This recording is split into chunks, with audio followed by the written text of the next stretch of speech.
Kempire is brought to you by...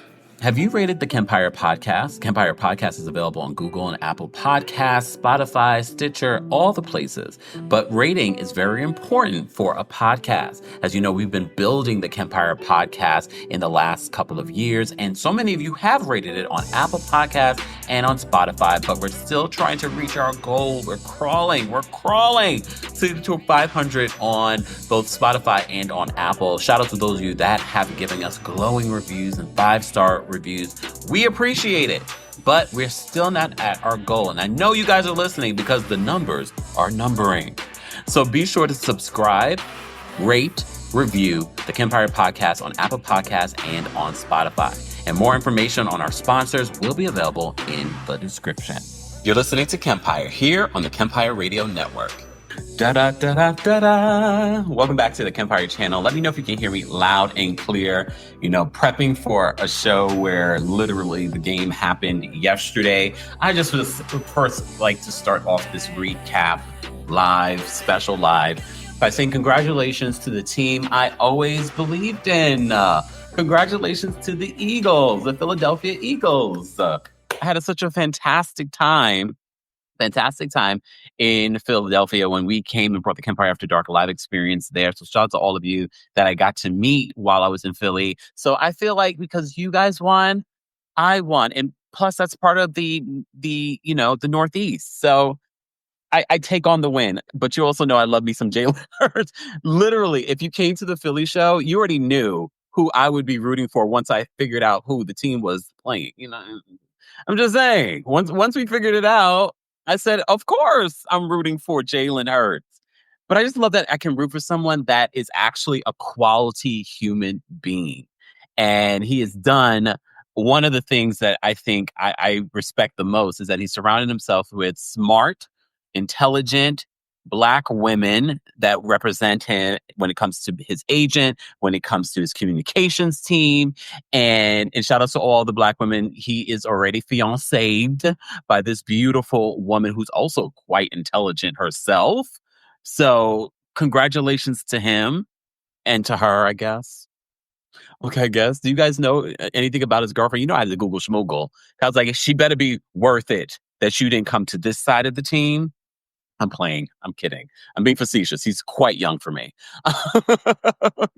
But I do want to say congratulations to her. She was there supporting him as well. I don't know if you guys know. Her name is, she goes by Bree, but her full name is Brianna Rivera. Might be, according to the Daily Mail, they said she might be one of the premier wags in the NFL. But unlike most partners of big names in the league, she's very shy. She very much shies away from the limelight. They said the couple went public with their romance back in 2023, but their love story started much earlier.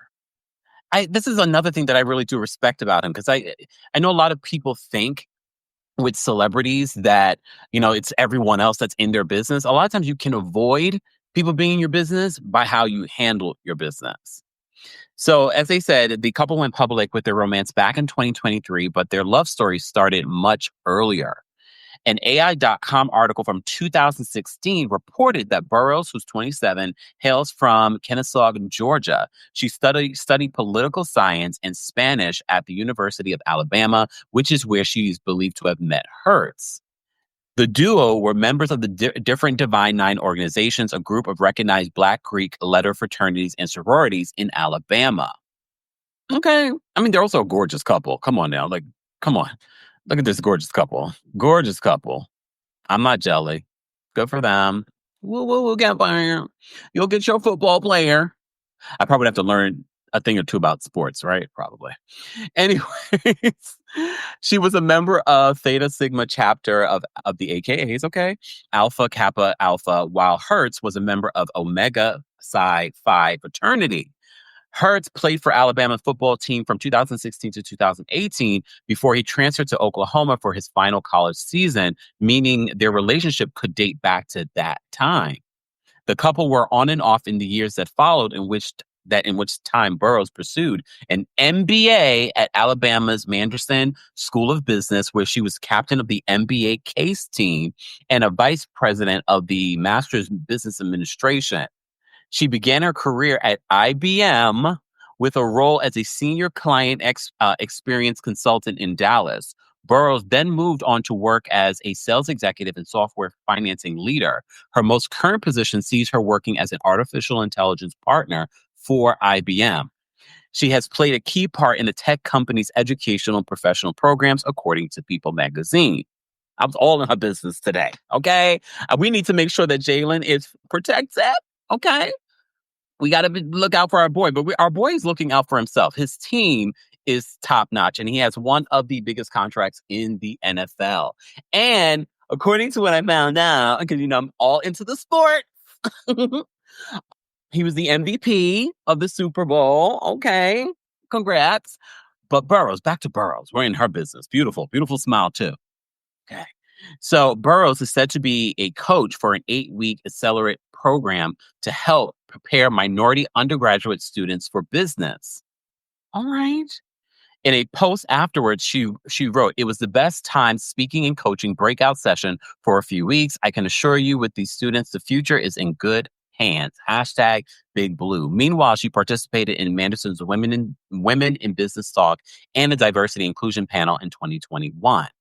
She says, "I'm fortunate my company allows us space to converse, listen, and learn from one another," she wrote at the time. "Diversity and inclusion is deeper than gender, skin color, or nationality. It's about lived experiences that define who we are and better our community and workplace," especially with all these conversations about ending DEI at all these different companies. On her since deleted LinkedIn account, y'all are too up in her business. She described herself as extroverted and claimed that being outside recharges me every time. Her Instagram account remains private, and her short biography reveals she's a big fan of wine, which she calls her love language. Hertz and Burroughs did not make any public appearances together until 2023, when their love was already clear as they held hands on the field while celebrating the Eagles' NFC championship win against the San Francisco 49ers. Hertz confirmed the relationship by telling Essence magazine, a Black publication, I think it's important to emphasize that, "I'm not married or anything like that, but I am spoken for." Opening up about his commitment to Burroughs, he told the publication, "I knew a long time ago, to this point in my life, that's an irreplaceable feeling. I think that's what allowed us to get to where we are now." Woo, woo, woo. The pair made their red carpet debut at the Time 100 Next event in New York City before she supported him at the Eagles' 2024 opening game against the Green Bay Packers in Brazil. Later that month, they posed together on the red carpet for the New York premiere of The Evolution of the Black Quarterback. They officially got engaged in September of 2024 and confirmed the happy news by sharing photos and the Oceanside proposal with Essence magazine. Again, probably part of the reason why Essence is getting the exclusives is because he has a Black team, Black female team. Okay, so I love that. I love that. Was there anything else that we wanted to know about the woman that took our man away? No, I'm playing. Calm down. Am I? I'm kidding. We root for love. Okay. In a later KSPN press conference, Hertz expressed his love again, as he said, to Bree, the missus, "Thank you for the support. Thank you for the love. And thank you for being the rock I can lean on." Burroughs being by Hertz's side since Alabama means she's seen the ups and downs of his career up close. Hertz was benched at halftime of the 2017 national championship game at Alabama in favor of, oh Lord, I'm not going to pronounce that. The Crimson side went on to win the game, and Hertz was the backup for his final year in Tuscaloosa. There we go. After his stint with the Sooners, Hertz was a second-round pick of the Eagles and has been doubted by many in his professional career. Now Hertz is the Super Bowl MVP, and his moment in New Orleans with Burroughs is flourishing more than ever. Well, congratulations to them. Congratulations to them. But speaking, for those that follow me here on YouTube, or if you follow me on social media, I was posting every time I would talk about, mind you, I was posting about Philadelphia Eagles, go Eagles, before they won. So please understand, this is not Johnny come lately. I know it was a couple of days before, but it's okay. It's all right. All right. But I was already posting really no one else in the team. I was only posting Jalen, but it's fine. Okay. But congratulations to the Philadelphia Eagles. Congratulations to Jalen Hurts. Let me just play a clip for you so you guys can see what I'm talking about when he refers to why he has the team that he has around him. Let me just put this up. Let me see. Thank you, Nikki. Nikki knows. Okay. Let me just post this up and let me bring this. Let me show you. An all-women management team. Why was it important for you to, sort of put women at the forefront? I wanted to find the best agent for me. I wanted to find the best communications person for me and the best marketing representative for me, best assistant, all of those things. But it's a male-dominated industry. Where does it come from? My mom, my dad, my grandmother, everybody who I've been fortunate to be around and grow up around. And so I think the women that represent me, I thought they were the best. You have an all. See, I come from a rooted background of strong women.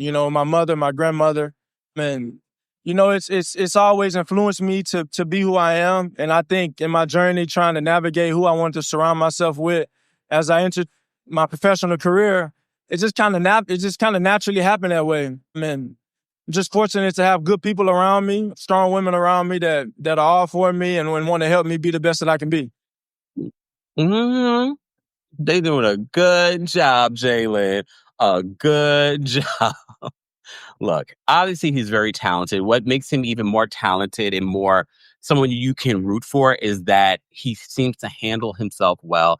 And I always say this about because I've worked with so many different celebrities over the years in regards to just interactions, interviews, and things like that. And one of the things that makes a big difference is the fact that if they have a good team, a lot of times these folks do not have a good team and misrepresent them. And I can tell that he definitely has a good team around him. So congratulations to Jalen Hurts and, of course, the Philadelphia Eagles on their Super Bowl win. But whoa, whoa, whoa to the Kansas Chiefs, and whoa, whoa, whoa to Travis Kelce, and boo to no, I'm sorry, Taylor. I'm not booing you, okay? No one says Kempire looks salty. I'm really not. Because if you came to the Philly show, I already told you. I gave you the stats, how much money he was bringing in. Oh, see, when you don't come to a show, you miss out. But for us Philly folks, we had the conversation. We had a lot of conversation before we even knew that he was engaged. Okay? We were already having our conversation about Jalen back then, right? And I already told you, it's not going to work. It's not going to work. Yes, Mama Ellie, if we can get timestamps, that'd be fantastic. I'm sure the replay crew would appreciate. But yeah, I'm happy for him. I'm happy. And I'm happy for us. You know why? I'm happy for us because I think we will be hearing that Taylor Swift will be breaking up with Travis Kelce very soon. Boo! Play. I'm joking. I don't see the point in booing Taylor Swift. I'm not a Swiftie, but I am not obsessed with Taylor Swift. I like some of the songs, but I'm not obsessed. And I don't see the point in booing Taylor Swift. But what I will say, if you've been following the channel for a while, I've said this before, I don't believe this relationship with Travis Kelce. And we've had long conversations, and I said, one of the things that I've seen so many times in the industry, the music and entertainment industry, are these PR relationships. And you would be surprised how far people will go for a PR relationship. And I didn't believe this relationship. I actually preferred her relationship with the other guy over across the pond because he wasn't into the limelight or anything like that. And yes, I know Travis Kelce was already very famous, already had Super Bowl reigns and makes a lot of money. But what he didn't have was this pop culture crossover. He didn't have he didn't have the Swifties. And the Swifties are huge. Huge. So, and if you look at his history of the type of women that he's dated, Taylor Swift is not of their hue or their, crew. But the big news this week or yesterday was the fact that Taylor Swift was booed at the Super Bowl. And people find that shocking. I saw that the president was weighing in, but President Donald Trump, was also booed. And according to reports, people are saying that some of the U.S. TV networks did not they edited over the boos with cheers. Yay! But international media actually played the boos. So Taylor Swift wasn't the only person booed at the Super Bowl, although, the president would like to think otherwise, okay? But this is what our friends over at Yahoo is reporting in regards to this. Taylor Swift was surprisingly booed during the 2025 Super Bowl, and a lip reader has revealed how she responded. The singer was said to be to have been surprised. Mind you, she was sitting with Ice Spice. I thought that was interesting. They've hung out before, but I just thought that was interesting combination. Ice Spice's career seems to be on ice right now. But anyways, it's all about Doechii for me. Oh my goodness, I've been on a Doechii high this week. I've been watching so many things on Doechii. I just love her. Anyways, that's talent for me. Okay, the amount of success look, we're going to make a lot of tangents.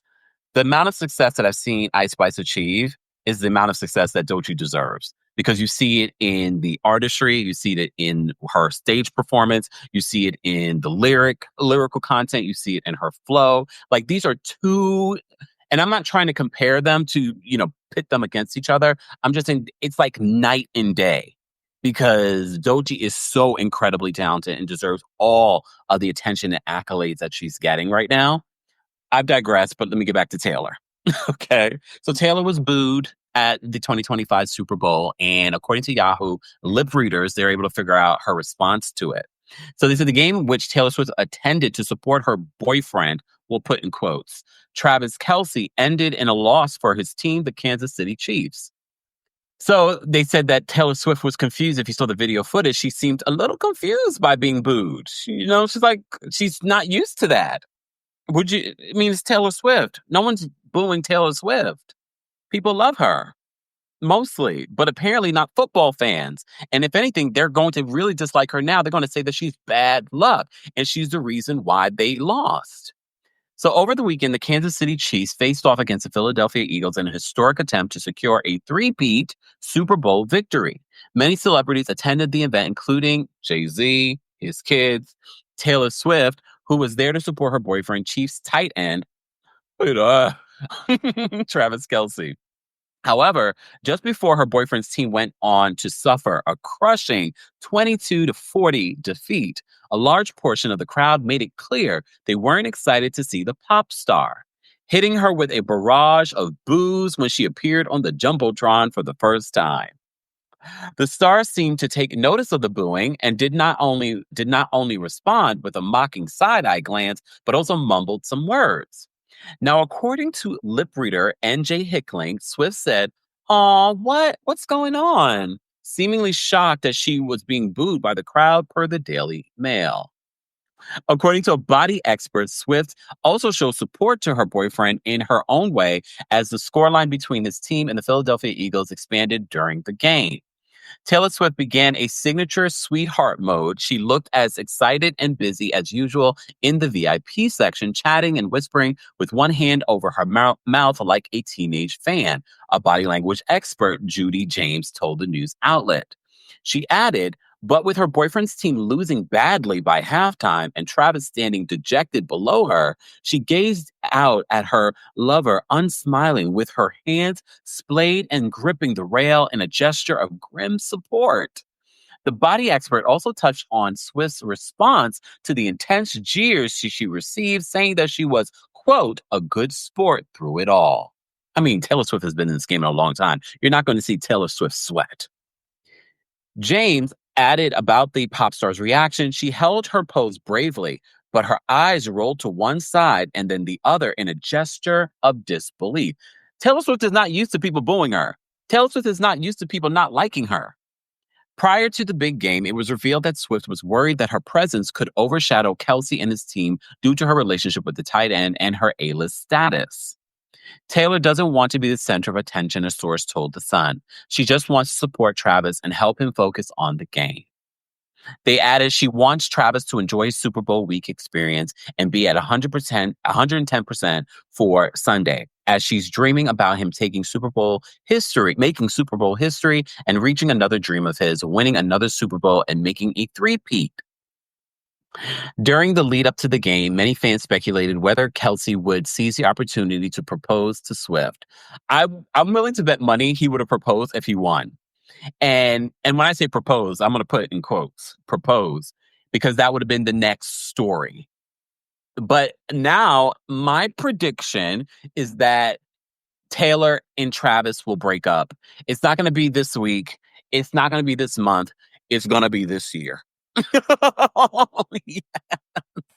Unless they try to extend this relationship for promotional purposes. And I know what you're thinking. Kempire, you never believe in any of these relationships. That's how many fake relationships are in Hollywood. Okay? Anyways, Kelsey has even teased about the possibility of popping the question to the 14-time Grammy Award winner during the Super Bowl, blah, blah, blah, opening night last Monday, adding to the speculation the couple was spotted enjoying a Friday night dinner date in New Orleans. However, it became very unlikely that a proposal would take place, especially as Kelsey appeared deeply devastated at the possibility of him and his team achieving a historic three-peat vanished into thin air during the game. With Kelsey's team ultimately losing, Swift, whom there is no immediate sign after the game ended, probably spent the rest of the night consoling her boyfriend. His fashion has gotten worse since he started dating Taylor. Anyone notice? And if you follow me on YouTube and you watch my community tab or the post tab, I showed you what Jalen wore for the Super Bowl night or evening, and then what Travis is wearing. Get back with homegirl. Get back with homegirl. Anyways, I just wanted to I don't believe in booing Taylor Swift. I don't see a reason to boo Taylor Swift. I like Taylor's music. Y'all already know one of our sound effects is Taylor. Okay. It's me, but repeating a Taylor Swift song. I like some of the songs. Okay. But I didn't see this. She's become known for her relationships, writing about her relationships. I felt like this was a very quick turnaround from her last relationship. I just don't believe this relationship at all. But it's okay. It's all right. Their fake relationship isn't hurting anyone. Anyways. But Serena Williams, who also made an appearance, no one knew she was going to make this appearance during the Super Bowl, made an appearance at the Super Bowl halftime show, but we'll get into that in just a bit.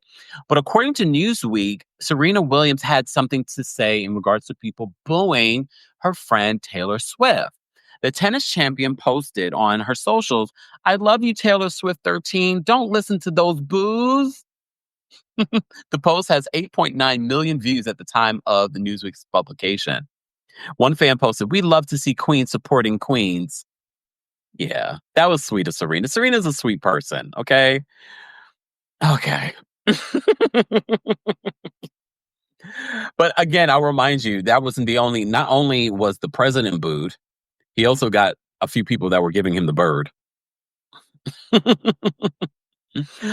Oh, goodness. Anyways, guys, if you haven't already, I know I just jumped right into the hot topics, but today's live is sponsored by our friends over at Rose Forever. Valentine's Day is this Friday, along with our special dating live. Don't forget to set your reminders, turn on your notifications, make sure you're subscribed so you don't miss that. But you still have an opportunity to utilize our discount code Kempire20 for $20 off at roseforever.com. All information on Rose Forever and your discount will be available in the description.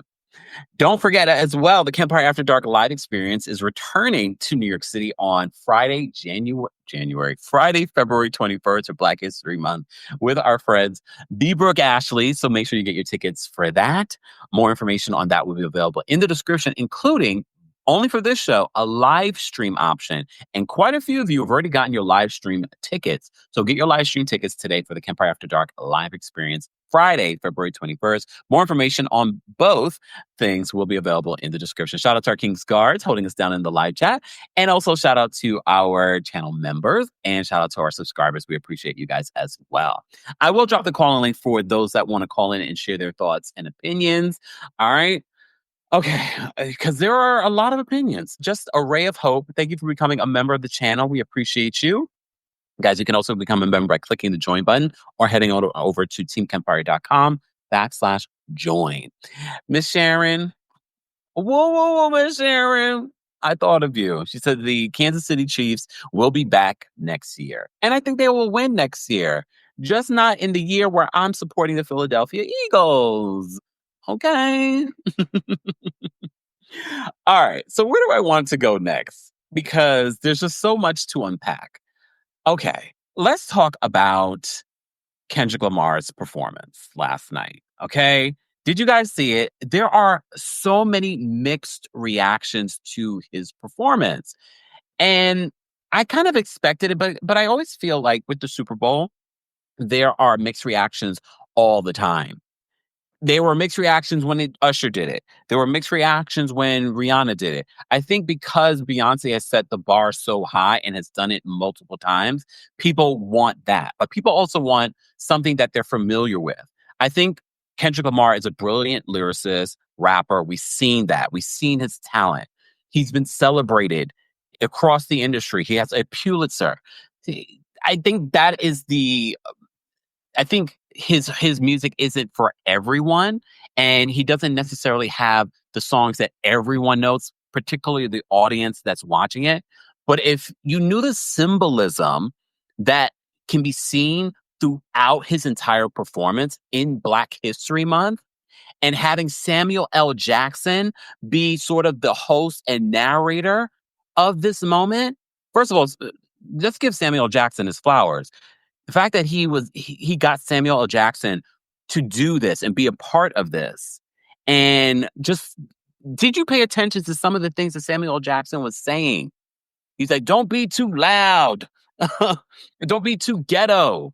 Like, he's addressing all of these aspects of what Black people have had to deal with throughout centuries.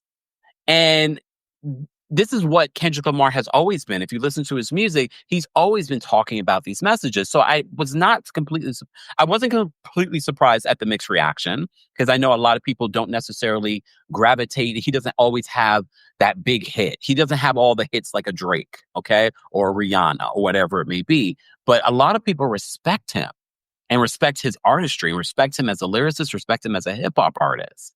But the symbolism throughout his performance, like here, for those that are watching this, you can see he's making out mind you, he's doing this in front of the President of the United States. The messages that he's talking about throughout this performance. And everyone is talking about his flared jeans.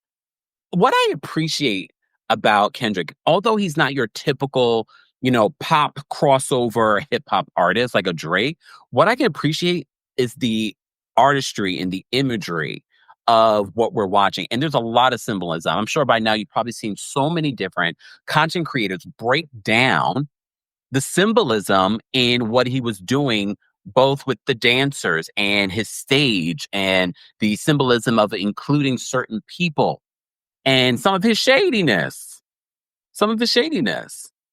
And Nikki says, yes, I peeped the jeans. No, it didn't 45 leave after halftime or something like that? I don't recall. Mercedes says, yes, it flew over people's heads, Cam. Which I think people will end up appreciating it after. I think in the middle, people's first initial reaction was like, what was that? But I also understand that some people, if you don't look like us or been through the struggle that our people have gone through, you're not going to be able to appreciate it. But let me tell you something. Black people, although they're like, I'm not a huge Kendrick Lamar fan, but I can appreciate what he was trying to do with this national platform. That was, as some people would say, a blackly black performance, which was perfect for Black History Month. But I think people need to understand, although I'm not a huge Kendrick Lamar fan, and I've become one because of what I've seen in his battle with Drake, he put on a show. And for those that have kept on saying, oh, Lil Wayne should perform, it's New Orleans, blah, blah, blah, you aren't going to get this type of show from Lil Wayne. And I like Lil Wayne's music, but you're not going to get this type of performance from Lil Wayne. From the dancers to the symbolism in some of the dancing.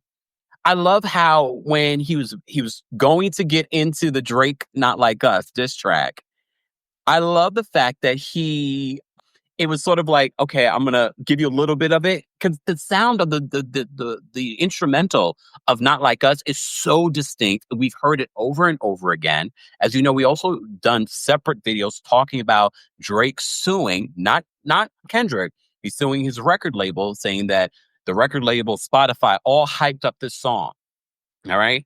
And we said, Drake, it sounds as if this is something that they've done for you, and now you're calling them out for it because now it's hurting you.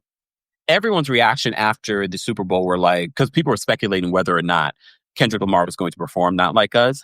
I would have been shocked if he did not perform Not Like Us. I would have been shocked. But he did. But before he gets into it, he's just getting a little bit of it. And I know everyone in the stadium, in the Superdome, were like, it's coming. And then he would just go somewhere else. But he didn't use the word PDF file. We'll just do that PDF file. He did not use that. He just did it. I forgot, he made like a sound. But he did do the A minor, and the Superdome all said it. Drake, you've made this worse for yourself than anyone else could have. Okay? But before we continue, I know that Time Magazine actually, was it Time? Yeah, it was Time. They posted this on their socials in regards to his performance, because there's been a lot of reaction to his performance, a lot of mixed reaction. Some people are saying it was underwhelming. They didn't like it. I think sometimes, very much like with certain songs, once you know what they mean or the symbolism, you can really appreciate it a lot more. So Time posted this in their caption on Instagram. They said, when the NFL announced Kendrick Lamar as a Super Bowl halftime show performer in September, both his critics and fans expressed doubt that he would be up for the job. To naysayers, Lamar was too verbose, too political, too obscure for pop music's biggest stage, which has typically featured culturally safe icons belting universally beloved anthems. Conversely, Lamar's fans worried that the narrow confines of the televised gig would require him to compromise his artistry. There seemed to be no way that Lamar could both win over the masses yearning for a spectacle and his diehards hoping for a thunderbolt of Pulitzer-level genius. But Lamar's superpower has been his unique ability to navigate this exact tension between message and reach, to tell stories of American pain and oppression without coming off as preachy, to challenge audiences lyrically and musically while widening his listenership. And on Sunday, this balancing act was on full display. Lamar delivered a Super Bowl performance wholly unlike any other before it, in which the aim was not to summon nostalgia or comfort, but to demand full attention and active listening from his audience.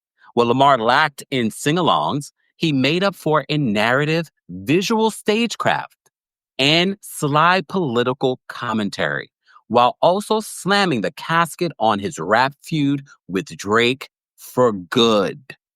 Come on now. I loved this so much because to me, it summed up exactly what I think a lot of us that got it, that watched it, is like, I appreciate this. I appreciate what he did with this.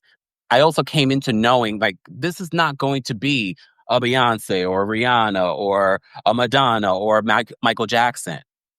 In Black History Month, in this political climate, I'm glad, because you know Rock Nation, Jay-Z, they produced the halftime show. I'm glad they chose Kendrick Lamar. It was perfect timing because of the political climate, perfect timing because of his beef with Drake, perfect timing because of his multiple wins. He swept his categories at the Grammys. And he lyrically is very talented, but he also proved in his battle with Drake that he is not one to be played with, that he can come and do it with the best of them. And this solidified, and I'm so glad they said he put the nail in the coffin when it comes to his beef with Drake. And when he started Not Like Us and he looked at the camera, come on, look at the smile on his face. He looked at the camera when he mentioned Drake's name. But before he even mentioned Drake's name, homeboy was, where was it? Hold on. Was it here? I can't remember where it was. No, it wasn't here. It was one of the other, when he was first introduced, he's like, they liked, oh wait, no, I have it here. This was the moment where it's like, they like to sue. And this is when he was just sort of like inkling into, he's asking the audience, I'm not sure if I'm going to perform this song. Like, he's teasing us. He's teasing us whether or not, he's like, they like to sue. Mind you, he started off this halftime performance with like a whole new verse. Okay. Then leading into some of the songs that we already know and love from him, or some of you are just getting to know from him. And of course, he brought out SZA, who I really love SZA. One thing I would have wished for, but I get it. He had an idea. He only has 13 minutes to do his performance. SZA has a catalog herself. And yes, they have hits together and they're on tour together. They just announced the European leg of their tour. But SZA has some songs. I mean, I kind of wish that she got her own moment of performing a few more of her own songs, but I appreciate it. There ain't no time for that. Okay. There ain't no time for that. But I appreciated her being there. And for those that are wondering if that was her really singing live, no. Which is fine. She already has had issues in the past in regards to nerves singing live. No, it's okay. I will excuse it. I like the pre-recorded live vocals. She sounded great. All right. So the other part, when he finally gets, again, for those that just joined us, we're breaking down a little bit. I know I'm a little all over the place, but there's just so many thoughts that I have coming into this, thinking about this performance. So we already have at the top of his performance, we have Samuel L. Jackson, okay? And pay attention. If you go back, because a lot of people do go back and they watch these performances, these Super Bowl halftime shows. When you go back, pay attention to what Samuel L. Jackson, legendary icon. I don't say that lightly because he is. People love to throw icon around. No, Samuel L. Jackson is an icon. Pay attention to what he's saying. Pay attention to the dancing and the symbolism and the colors used in this performance. All of that is intentional. Along with SZA, a lot of people didn't even realize that Serena was also there. Serena, I'm going to have to say C-Walk because I believe, they will censor us if we use the actual term. So Serena was also there performing. So when they were doing Not Like Us, pay attention to the stage. Serena was performing, as you saw, it was sort of like a, I don't even know, a game board, not a game board, a game controller. She's dancing over the X. She is C-walking. First of all, she looks great. The hair, makeup. And, people love to criticize her hair, hair and makeup. She looks great. I loved her outfit. She got in trouble. Remember when she was playing tennis, doing the C-walk there? She got in trouble for that. Not only that, she's up on stage doing that. She's representing Compton. Okay. She's also allegedly, I guess we have to say allegedly because I don't know if they ever confirmed the relationship. She's also Drake's ex. Drake also did a song a couple of years ago talking smack about her husband. Okay. So there is a history. SZA, also allegedly an ex. I don't know if I can say allegedly. An ex of Drake. Some people have said the Super Bowl performance was Drake's funeral. I feel like Drake made this worse on himself. Rap battles happen. He's had rap battles before where he was slaughtered in them. But he's really just, by suing, he's elongated the situation. And again, I feel like he's made Not Like Us even bigger by constantly bringing it up legally. But SZA is a Drake ex, but SZA has had collaborations with Kendrick Lamar, multiple collaborations. She's also on tour with him. But Serena is an ex as well. Drake talked about Serena's husband. So it was kismet, perfection. No one saw this coming. You see Serena dancing on the X. Look, dancing on the X, C-walking on the X. All right. And to me, it was fantastic.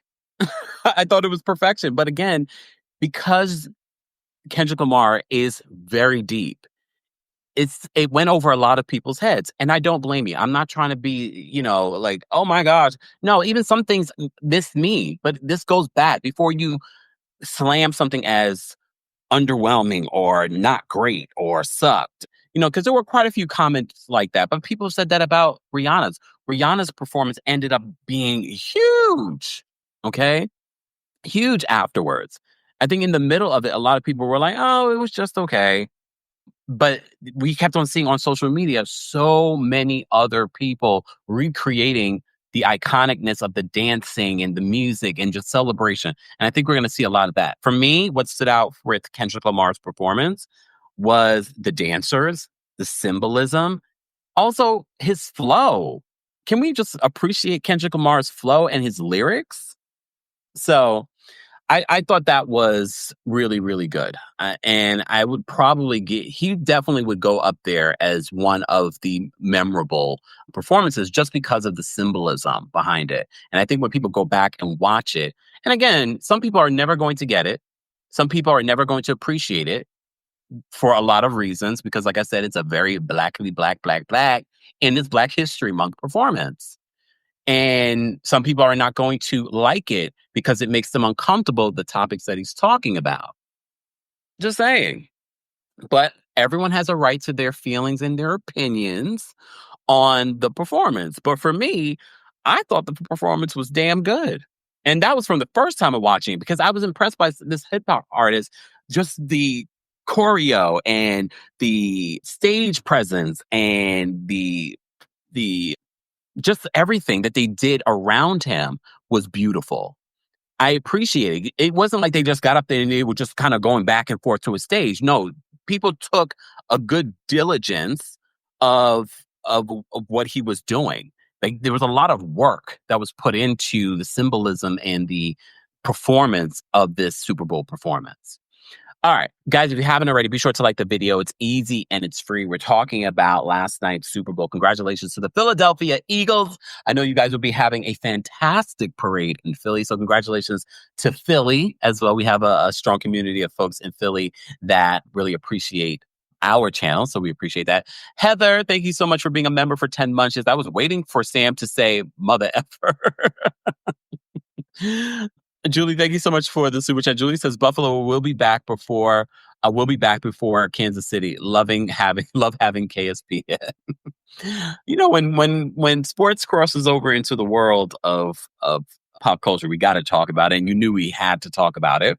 As you can see, I'm still not in my studio, but soon comes. So stay tuned for that. And thank you so much for the super chat. Let me shimmy for the $20. Thank you so much for the super chat. And Ann says, the show was epic. I learned so much about the symbolism. A moment for the culture. Prince of Monaco was there supporting Eagles as his mom was from Philly. Love the GOAT Serena. Beautiful artistry. Yeah, honestly, when I saw, because I first watched the Super Bowl performance on my phone, and I was just like, wait, was that Serena? In my head, I'm like, was that Serena? But I had to wait to go back so I can see it full screen. Then I saw people reacting like that was Serena Williams there. And we already knew immediately, if you watch me on TikTok for short form, I already posted about it. I was like, Serena was there. And there's just so much symbolism behind her sea walking and what Drake said about her ex-husband, or her ex, what about her husband, not her ex Drake, talking about her husband in a song coming for her. So for me, she didn't have to say much or do much, but I did see, and you guys will let me know, because I'm going to drop the call link for members first. Live chat members, King's Guards, let me know how many likes we have and how many likes we should get before I drop the call link for you guys. But I'm going to drop the call link for our members first. Let me just do that now, guys, while I remember. But I appreciated the symbolism. But I did see some people say, how do you think Serena's husband feels about her even thinking about her ex in this regard? I mean, I think her husband loves her, and I don't remember if her husband ever said anything in regards to Drake saying anything about him, because that was a couple of years ago. But I think a secure man wouldn't care. He's like, I got the wife and the kids. I'm good. But I did see some people like, I thought about that. Jamaki says, Alexis is down for the pettiness. Okay. Wynn says, I don't know. I don't know he cares. Maybe. I don't know. If you remember the channel, we've posted a call link on the community tab. Mods, I may have missed what you said. Let me scroll up and see what the mods say in regards to how many likes we should get. Let me see. Oh, 800 likes. Thank you, Foxy. Shout out to Foxy and Mama Allie in the building. Where's Philly John? Shout out to Philly John. I met Philly John when I went to Philly for the Kempire After Dark live experience. Guys, don't forget the Kempire After Dark live experience is returning to New York City on Friday, February 21st. It's 11 days away. You know, I love the number 11. If you haven't gotten your tickets yet, go get your tickets today. There is also a live stream option available as well. We have a lot to talk about, from Grammys to Super Bowl to Diddy to Real Housewives. We have a lot to unpack, and this is your opportunity to meet and greet with me, but also an opportunity to spill tea or get some tea over at the Kempire After Dark live experience coming to the Green Room 42 on Friday, February 21st. Okay? So I will see you guys then. Stephanie says, Kemp, all of us in Philly are still recovering. I bet. Y'all probably were acting up last night. Rightfully so. Rightfully so. You guys had an epic win. A lot of people did not expect Kansas City to not win. I did. I had a feeling. I should have bet money. Word on the street, did Tyga lose $5 million? I didn't get to, someone told me that. So I was like, wait, did Tyga lose $5 million because he betted on Kansas City? Queen says, we ain't working in Philly fully because all of y'all are here. I appreciate it. 2,000 of you are here. I appreciate it. See, can't be bothered. Okay, but can't be bothered. You come to the New York show. I think you told me you were going to try. She says I had a feeling too. Yeah, I had a feeling. I don't know what it was. I couldn't. I don't know sports. I just had a feeling. Okay, and I was right. I should have bet money. All right, let me get to some more super chats. Thank you, and for the super chat. We appreciate your support. Kim, thank you for the super chat. Kim says he's an old school Gemini in regards to Kendrick Lamar. You Geminis. Khadijah, thank you for being a member for 2 years. Kendrick Lamar has cemented his GOAT status. His artistry and talent supersedes music. Also, Travis Kelce is ready to revert to being black again. Khadijah. Hey, El Singleton. El Singleton says, Kemp, who would you like to see do the halftime show next year? Well, I think we have to mix it up. I think as a community, we have a bunch of black artists that we want to see do it, but we have to mix it up. I know Taylor Swift has been asked over the years, and remember, Jay-Z's Rock Nation produces the halftime show. I think we need to mix it up for next year. I would like to see Taylor Swift because I don't mind Taylor Swift, and I've heard she's pretty good, live. All right. I mean, I don't know some of that, but I do like some of the songs. I don't know if she will do it next year. Maybe if she's broken up with Travis, she'll do it next year. But now that they booed her. So Taylor's the first person that comes to mind. Let me think. Who has the catalog? Let me think. There was someone look, no matter how you feel about Chris Brown just sold out 2 stadiums in South Africa. Well, 2 stadiums, 2 sold out shows at a huge stadium in Africa. A lot of people have wanted Chris Brown to do it. So Chris Brown, Taylor Swift, who's of that caliber? I feel like people that haven't been of that caliber have done it. But who? That's a good question. Live chat. Who do you guys think? Get my mind. Why hasn't Pink done it? Some people have said some of the Miley fans want to see Miley do it. Billie Eilish doesn't have those type of songs. Billie Eilish doesn't have those type of songs. Britney Spears is retired from music, so we can't, but Pink would be fantastic. Pink has never done it. Miley would definitely be good. I would like to see Pink. Who said Kid Rock? Kid Rock and Kick Rocks. Let me see. Who? I don't know. But Replay Crew, be sure to let us know your thoughts on everything that we've discussed so far for today's special Super Bowl Live. Normally we recap Real Housewives of Potomac and Married to Medicine, but those didn't come on last night, right? Daisy Bella says Bad Bunny. Bad Bunny's huge, but Bad Bunny, he's having some big concerts in Puerto Rico for residents. Missy Elliott did it with Katy Perry, but I think Missy Elliott deserves her own. Lady Gaga has never done it? No, Lady Gaga did it. I just remember it because I remember seeing her jump off the top of the thing. Lady Gaga's done it. Lady Gaga's definitely done it.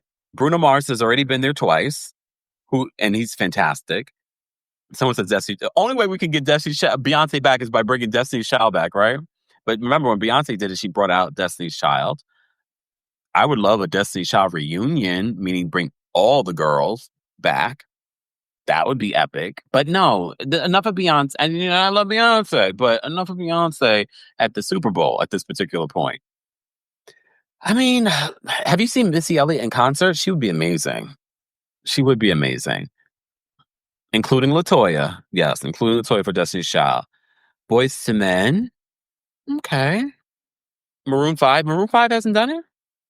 No, Mariah. Here's the thing. I love Mariah Carey. Mariah Carey is legend. She's an icon. But Mariah's not going to give y'all what y'all want. Y'all going to rip Mariah apart. Mariah's not going to give y'all what y'all want at a Super Bowl. Okay? She's an icon. She's a legend. However, she's not going to give you what you want. Okay? Thank you, El Singleton, for the super chat and the question. Jocelyn says, Benny from 90 Day Fiancé was a dancer for the show. Really? You know Benny. That's amazing. Really? Is he still with What's Her Face? Aren't they on Last Resort? That's amazing. So, he's doing his thing here in the States. That's pretty dope. I didn't know that, Jocelyn. Thank you so much for letting us know. Miranda, thank you so much for being a member for 15 months. We appreciate your support. Miranda says, very blackly black and pure rap. I enjoyed it. And honestly, I started off this live talking about Doechii. I don't think Doechii should do it yet. However, I can see it in her future. I am such a Doechii stan right now. I love her. I love her flow. I love her lyrical content. People have called her the female Kendrick Lamar. She's just really creative. To me, she takes Kendrick Lamar's creativity to another level. It's not just lyrical. It's the dancing. It's the imagery. It's the videos. She also sings. She's incredibly talented. So I could definitely see Doechii. Maybe whoever does it that's big next year should include Doechii. And then Doechii will eventually do it on her own. Kataman, thank you so much for the super chat. Kataman says, remember Drake is using or suing UMG. Plus, in Kendrick's song, Not Like Us, is accusing of being a yes. You can't do that. I don't like Drake as the best person, but come on now. Well, there are no limits. Look, I'm not a hip hop head, but I do know rap beef. He's not suing because of that. He's suing, accusing Universal of pushing the song to be bigger than it actually was, which a lot of people are saying, no, it's pretty big. But I mean, I get it. It's defamatory, but that's rap battle. And he's also not suing Kendrick Lamar because of those comments. He also even called the song anti-Semitic because he's Jewish. But this is rap beef. Auntie Eva says New Edition and Company. I mean, they still tour. They still do very well. I just can't imagine Bobby Brown getting up there. Ciara. I think if Missy Elliott does it, that's how you should include Ciara. You get what I'm saying? Ciara, Missy, Timbaland. And Ciara does the damn thing too. Ciara looked great. Her and Russell were out. They were on a date night. That's another beautiful couple. Judy, Judy's been a member for 39 months. Everyone put a round of applause in the chat for Judy. Judy, I love your new photo too. Judy says, hello at Kempire. Love the pre-show and the halftime show. Epic. Oh yeah, one thing I want to say, congratulations to Lettucey. Lettucey performed as well at the pre-show. Yeah, Lettucey is an incredible singer. Okay? Incredible singer. So she performed the hell out of that dance. I did not get to see the national anthem. But some people say the African American national anthem is really the anthem. I didn't get to see it. Did he do a good job? I forgot. Tree says y'all just throwing out names now. Oh, thank you, Stephanie. Stephanie says he did good. I just realized this. I was like, wait a minute. I didn't get to see the national anthem. Oh my goodness. Hey, Janaea. Okay. Nelly Furtado could perform with Missy Elliott. Yes, love John Baptiste. I completely forgot. I did not see that. And his style was different. I heard he was going to do a different style to it. Okay. Teresa was not impressed. Teresa did okay. Yeah, this was a very blackety black Super Bowl. Probably was what's got a lot of people mad. Okay. Someone said Sam Smith. Okay. Yeah, Moth Girl says it was jazz, which is his forte. Yeah. Okay. I just realized I need to go watch that. That's the one thing I did not get to see was the national anthem. But again, I feel like no one has done the national anthem justice since our girl, our icon, Whitney Houston. No one has done it justice. Mods, can you let me know where we are at with the likes? We have over 2,000 people watching. Be sure to like the video. It's easy and it's free. Shout out to those of you watching on Facebook, The Campfire and Campfire Daily on Facebook. Those of you watching on Twitch and Twitter. And of course, we are live here on YouTube where the majority of our folks that are chatting in the live chat. Samara, thank you for the super chat. She says Ariana and she could bring up Monica and Brandy. That's a possibility. I could see that. Tasman, thank you so much for the super chat. Tasman says, unpopular opinion, but I wouldn't mind an Afrobeats halftime show with Berna, Thames, Tyla, and Ariana. Aria star. That's an idea, Tasman. I could see that. But you already know what the conversation will be. They're not American. They don't even know for American football. But I could see that. That would actually be fun. That would be real blackity black. I just feel like next year they're not going to be so black. Powerful, thank you for being a member for 41 months. Everyone dropped the applause for Powerful in the live chat and then the replay. Thank you for being a member for so long. I don't take that lightly. We appreciate you guys help to keep the lights on. Powerful says, I would love for them to do a halftime show with rap, pop, and R&B singer. Who would you want to see in that? I think that would be fantastic. Big Miss Muffin, thank you for being a member for 23 months, almost 2 years. A round of applause in the live chat and replay crew for Big Miss Muffin. Just hello, everyone. We love you, Campfire. Thank you so much, Big Miss Muffin. We appreciate you guys. Mods, I completely missed. I asked you a question and then there we go. We've hit 800 likes. Okay, guys. So can we get to 1,000 likes? I'm going to drop the call link for our live chat as well. Let me open up my timer to make sure that you guys stay on time because I am not going to be here. I'm getting off of here at 4 o'clock. Okay. 4 o'clock. Okay. It's 4 o'clock on the dot. I'm in my drop top. Ooh, a Shaggy and Sean Paul. That would be amazing. I do feel as if we're going to include, like, say, an Afrobeats or reggae, that probably like a main act that's American will do it. And then they bring on that influence, which I think that would be fantastic. Okay. All right. So we have quite a few members that are backstage that want to call in and share their thoughts on the Super Bowl, from Taylor Swift getting booed to Kendrick Lamar's performance with SZA and featuring Samuel L. Jackson and Serena Williams. Someone says, oh, how about Kemp? Nope. Nope. That's a lot. It's a lot of work. First of all, no one knows me, but also that would be a lot of work. That'd be a lot of work. So again, people don't even consider that. There's so much work that goes into putting together a halftime show. And for the 50th anniversary of hip hop, I'm surprised they didn't do like a Super Bowl celebration. You know what I mean? That would have been cool. Someone says Jay-Z could do it. Jay-Z produces it. So I think it's part of the reason why Jay-Z hasn't done it. No, I'm not saying that. I mean, musically, no one knows me. All right, you guys. Anyways, all right, guys. Let me get to these callers. Toya's backstage. We're going to bring Toya up first. Toya, what did you want to share about the Super Bowl or anything that we've discussed so far? Hey, Campfire, how are you? I'm well. How are you? I'm good. I think Kendrick did a really great job. A lot of people were mentioning like his breath control was phenomenal, because even with the singer, like you could hold a note, but he was a million words per minute, and his rapping style is very fast. So that's definitely notable. I do wish that he would have performed more of his bigger hits like Loyalty or B Don't Kill My Vibe, but I think the symbolism in all of it was really good. I got my life when I saw Serena Williams walking on that stage. just the level of pettiness, I loved it because Drake has come for that lady and her family and her husband, and she has not said anything.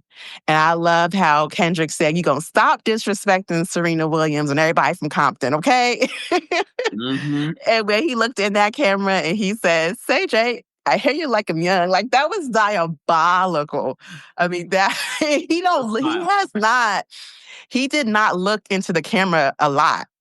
You know, he was just rapping, but he made sure to look in that camera and say, "Say, Drake." I mean, it was awful, but it was good. It was good. But every year people say they don't like the show. It wasn't this, it wasn't that. Every year.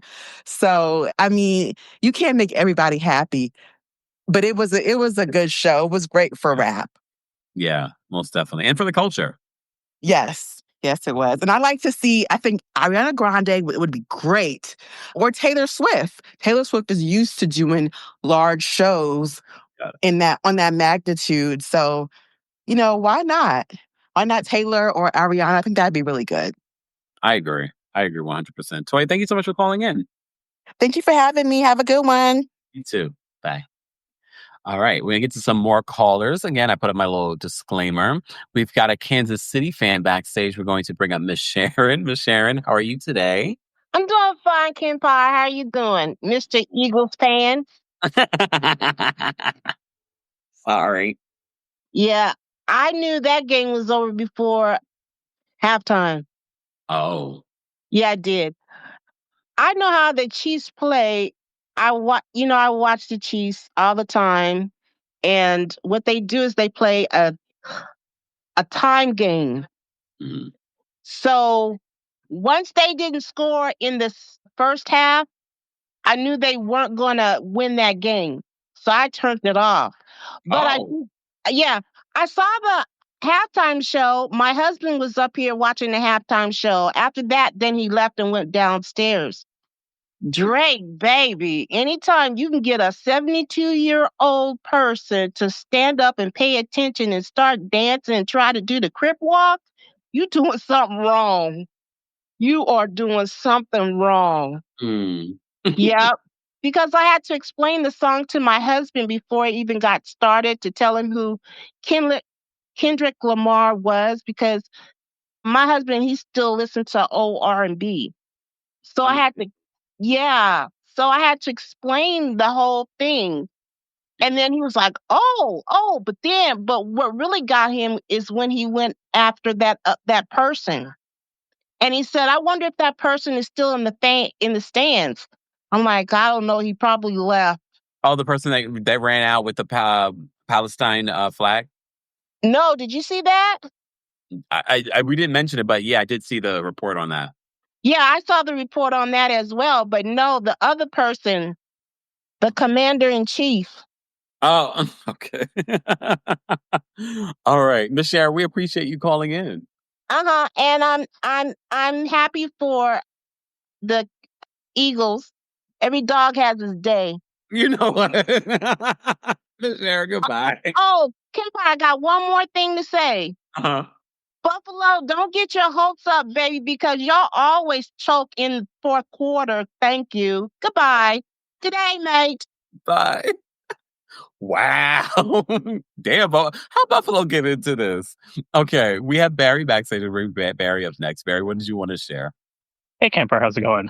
Well, how are you today? Good, thank you. I watched the halftime show, and as enjoyable as it was, it would never rank in like the top 10 or top 15 for me as far as I can remember.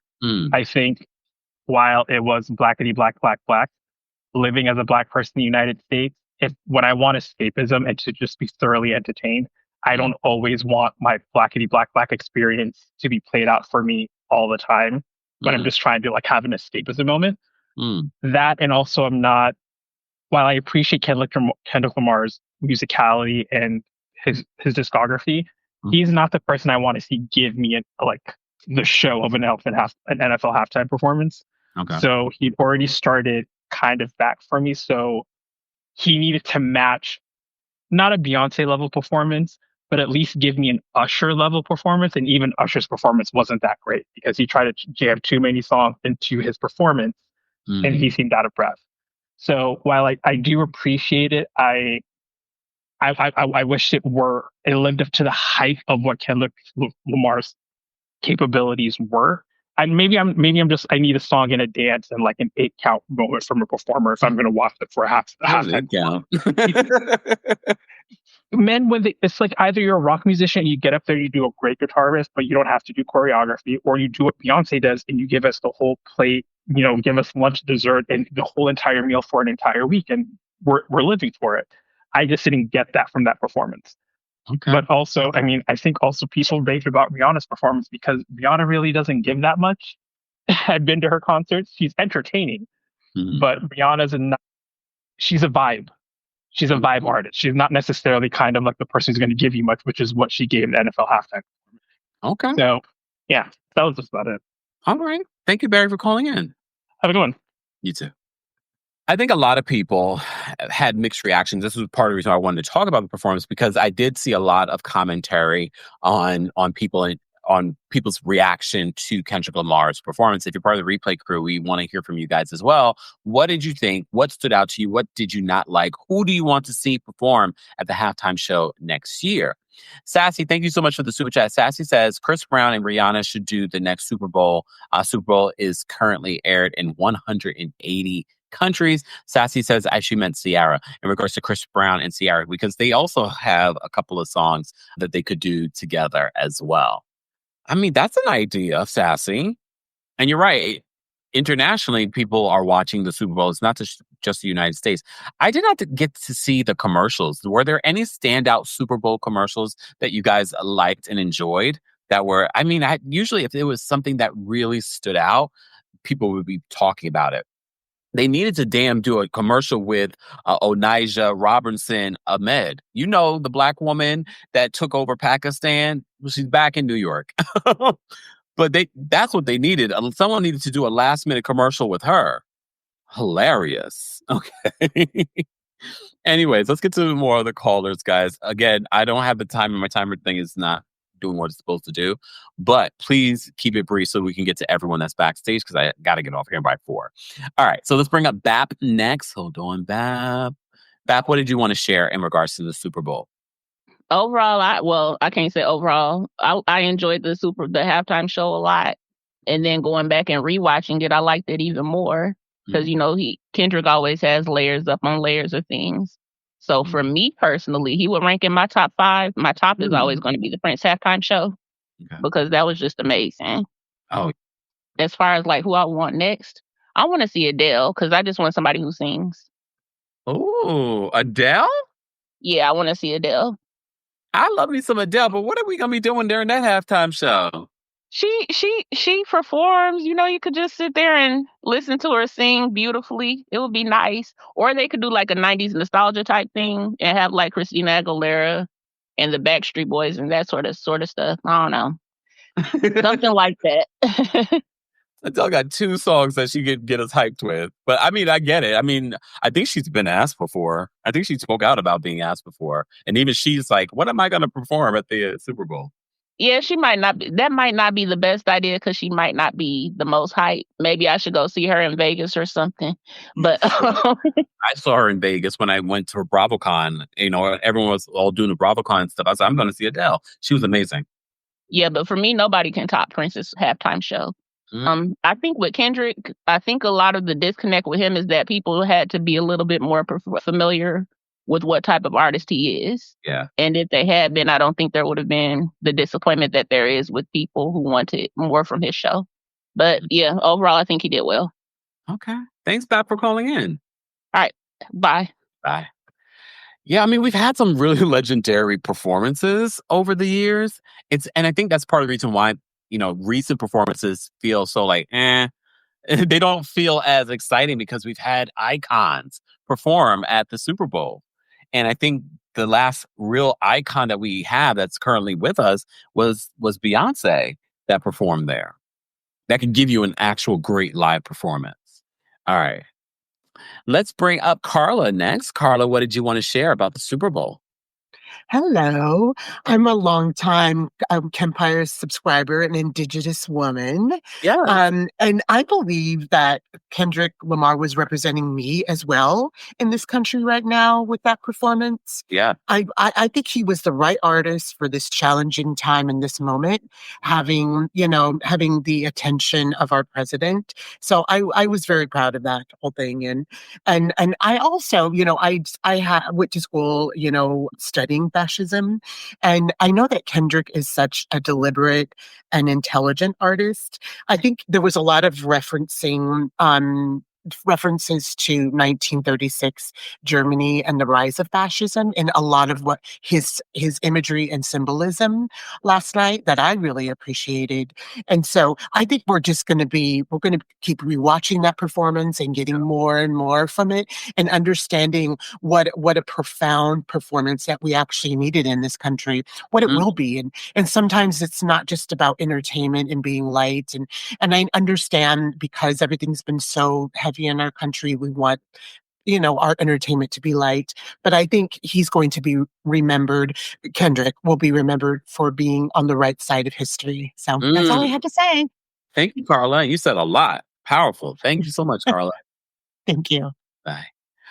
I agree. I forgot what was that Lauryn Hill quote that she said during her Unplugged.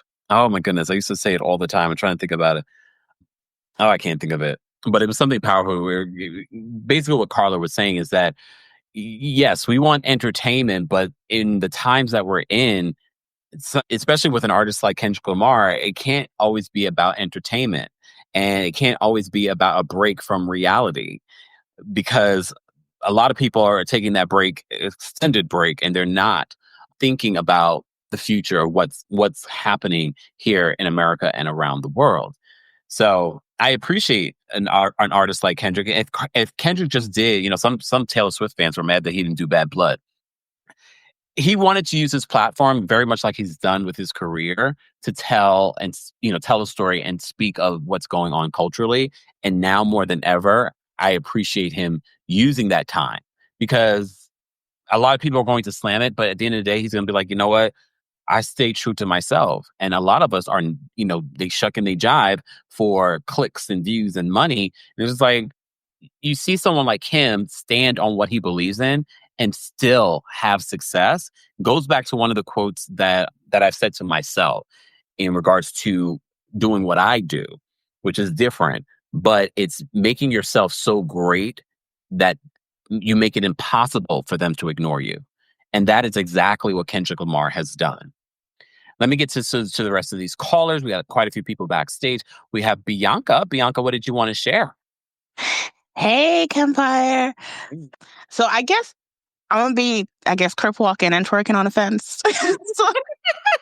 Yeah. I wonder what that looks like. Well, I think Serena was doing a pretty good job. Yeah. But I loved Serena. I loved SZA. I like Kendrick. And I will say Bap was pretty on the money when she kind of said, if you knew like more of his catalog and his music, you were definitely entertained. Kind of like the feeling that I got when Rihanna performed. She didn't do like a performance that was like really hype, but because I knew every song, I was like checked in. And with Kendrick, I was bored until he did Not Like Us. I mean, he did a couple of other songs that I did know, but it was like, oh, okay, I don't know anything going on. So it was more so me just watching, and I did love the dancing. I did not love the pants that he had on. His jeans were taking me. All the girls are wanting these pants right now. Yes, all the girls. Wait, I got to bring down this thing so y'all can see the full pants, because you ain't gonna talk about these pants. These pants are all the girls want pants. I just was not, I don't know. I wasn't here for them Kempire. I couldn't take it. But from waist up, hip up, I was here for it. I just loved the way he kept moving. I do not agree with the person who said he was out of breath. I thought he did really well. Yeah. With his breath control, and considering he was moving a lot and hopping from stage to stage, I was like, he's doing an excellent job there. But I was bored. I'm not gonna lie.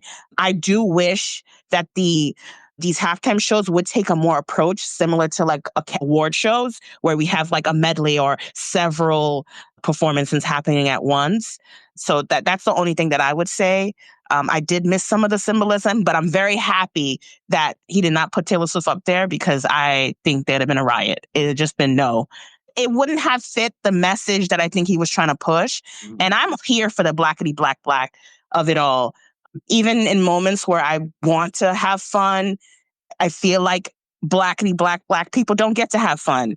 We always see, other people having fun and being serious in so many different moments and not a lot of our face involved in those conversations. So I think in every single moment that we could be blackity black, let's do it.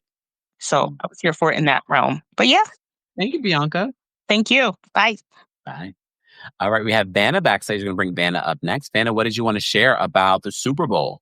First of all, the Chiefs should have known it was over the moment that Travis came out in that outfit. Because what in the Saturday Night Fever was that? They should have known. Because I was like, oh, no, baby. Two is, about 20 minutes ago, the Shade Room did a breakdown of all the symbolism in Kendrick's performance. So definitely go check it out. I think that I definitely understand that sometimes we want to, be entertained. But I also feel like, as we said, with the climate that we're in, with everything going on, I think this was the best moment and the best approach. And he had the whole stadium screaming A minor. And it was actually hilarious to see like people taking videos and some of the other people them was just standing there like, what's happening? Like, what's going on? And that's always the best. But, I'm happy for the Eagles. I think Travis won the ring, and I think Taylor thought she was going to get a ring too last night, but let's try again. And, that is it. Thank you, Vanna. Bye. Oh, not Taylor thought she was going to get a ring too. Y'all are so, we have a long line backstage. I'm going to try to get to everyone, y'all. But I did see that the Shade Room did post just a few minutes ago, breaking down some of the symbolism, including, I'll read it to you guys, not joystick. What do you call it? Let me just read it as verbatim. So they posted a picture of a game controller. There we go. When Uncle Sam says this is the great American game, which is what you heard from Samuel L. Jackson, it's a double entendre. He's referencing America's most popular sport, NFL, and he's introducing a story about the game of America, politics, capitalism, etc. Then they says Uncle Sam, being played by Samuel L. Jackson, was intentional. Oh, I didn't get this part. He played the house slave in Django Unchained in 2012, where he was used by the slave master to keep the other slaves in line. A black Uncle Sam represents the affluent black people at the top used to do the same thing in modern day. Woo, this is deep. Kendrick plays an unreleased track from his GNX album. He says, the revolution is about to be televised. You picked the right time, but the wrong guy. It's clear that during one of the most watched events in television, Kendrick intends to highlight the real American game. They continue. After Squabble Up, Uncle Sam chimes in saying the performance is too ghetto and asks if Kendrick really knows how to play the game. Uncle Sam, who is really more of an Uncle Tom, represents entities that try to censor, control, and profit off Black American culture. In response to this, Kendrick plays humble with his dancers in a notably divided American flag formation while bobbing their heads, yes, in compliance. I do have a photo of that. Okay. Then the next shot shows Kendrick and his dancers on a prison yard, the light in the background saying, warning, wrong way, representing the need for a redirection for Black people in America, economic, social, and political. They then write, after this is the streetlight scene. The streetlights represent the dangers of growing up in the inner city where Black children are told to be home by the time the streetlights came on. Uncle Sam scolds Kendrick and his group for using the culture cheat code, referencing racial profiling. Uncle Sam asks the scorekeeper to, quote, deduct one life. Kendrick teases playing Not Like Us, but pivots to playing ballads with SZA. Uncle Sam says, that's what America wants, nice and calm. So you see what we're talking about with people calling in and talking about what they wanted, what they expected, and you're seeing this in the commentary on social media as well. So I remember when Samuel L. Jackson, playing as Uncle Sam, says that's what America wants. All of us to be nice and calm. Kendrick interrupts Uncle Sam's nod of approval and says, 40 acres and a mule, this is bigger than the music. K-Dot finally performs Not Like Us, complete with Compton superstar Serena Williams grip. We'll see walk. There we go. Walking in a tennis skirt.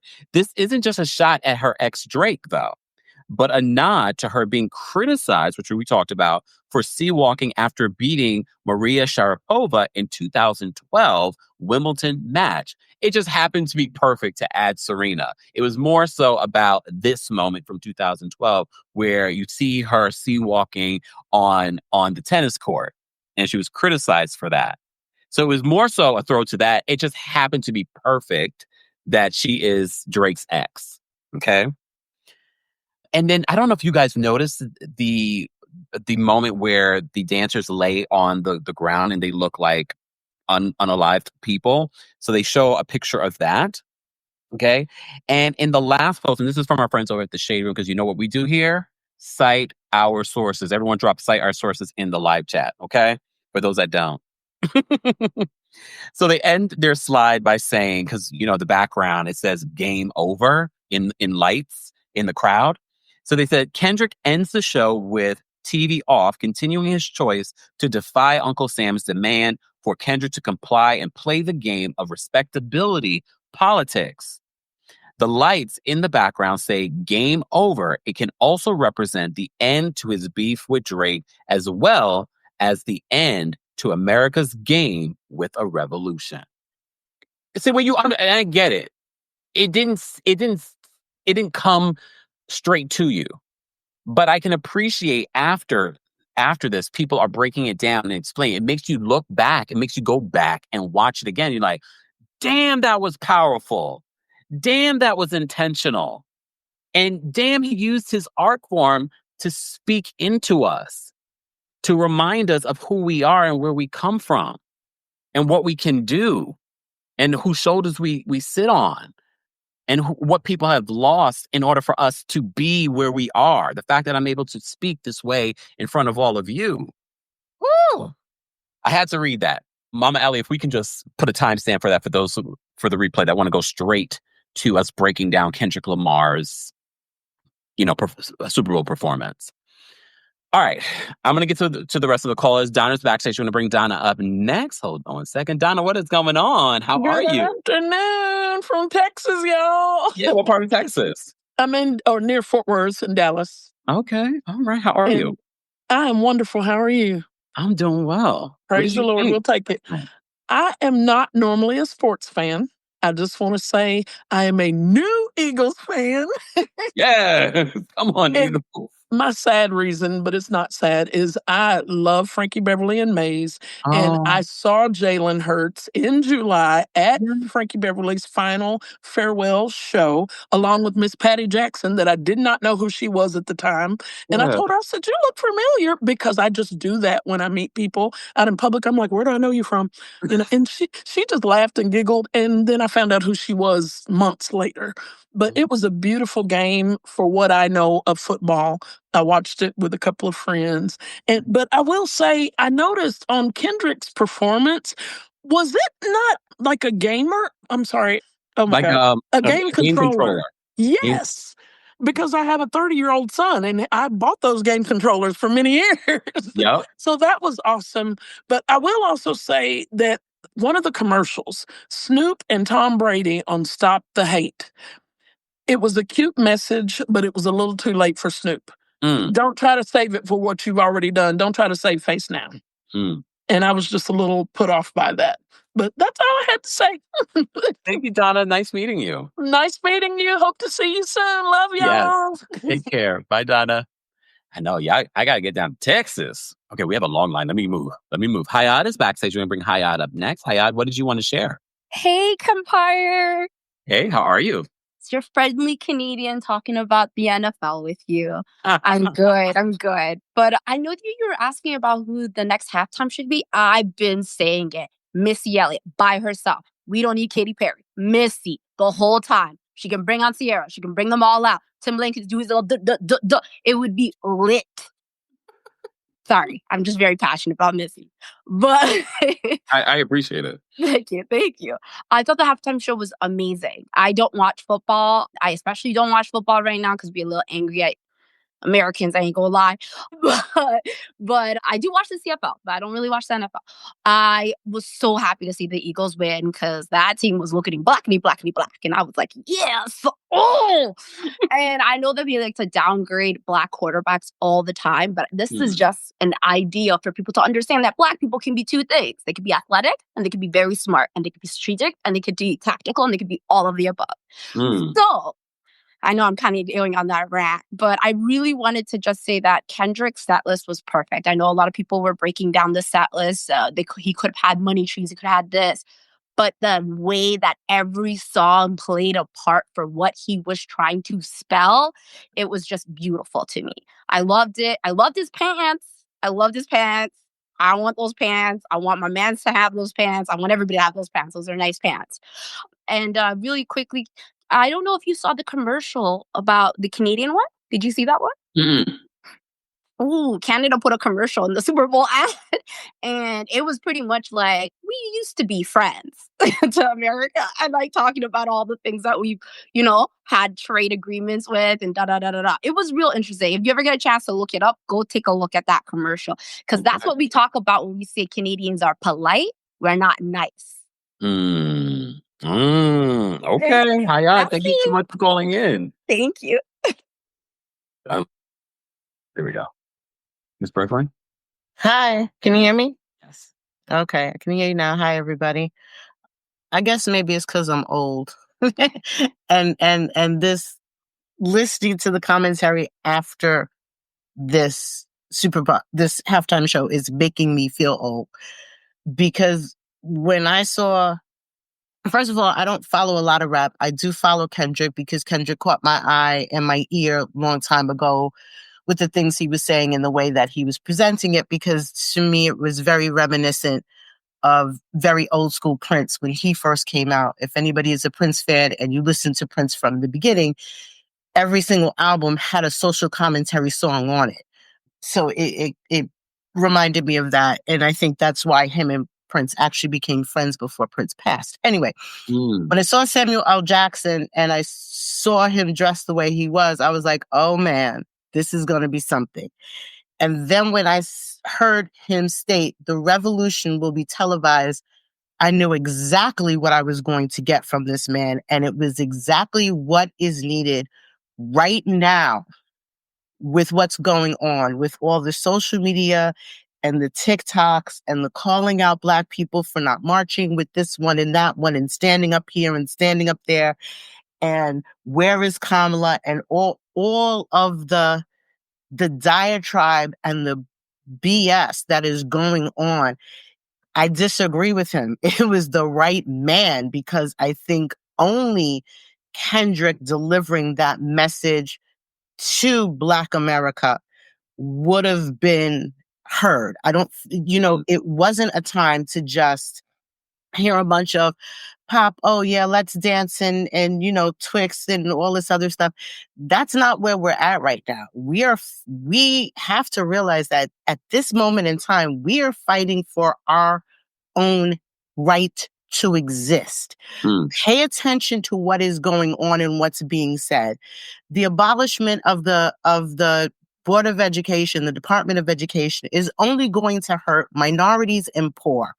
The getting rid of any type of the USAID, which is the United States AIDS Department, the department that gives out aid to different people in communities, handicapped veterans and all that. Look at what is going on and who it is going to hurt. This is not the time for us to be partying. This is the time for us to be preparing.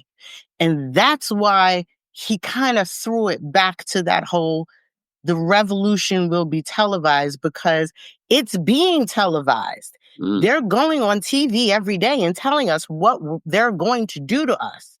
So not just Blacks, but all minorities, all people who are marginalized.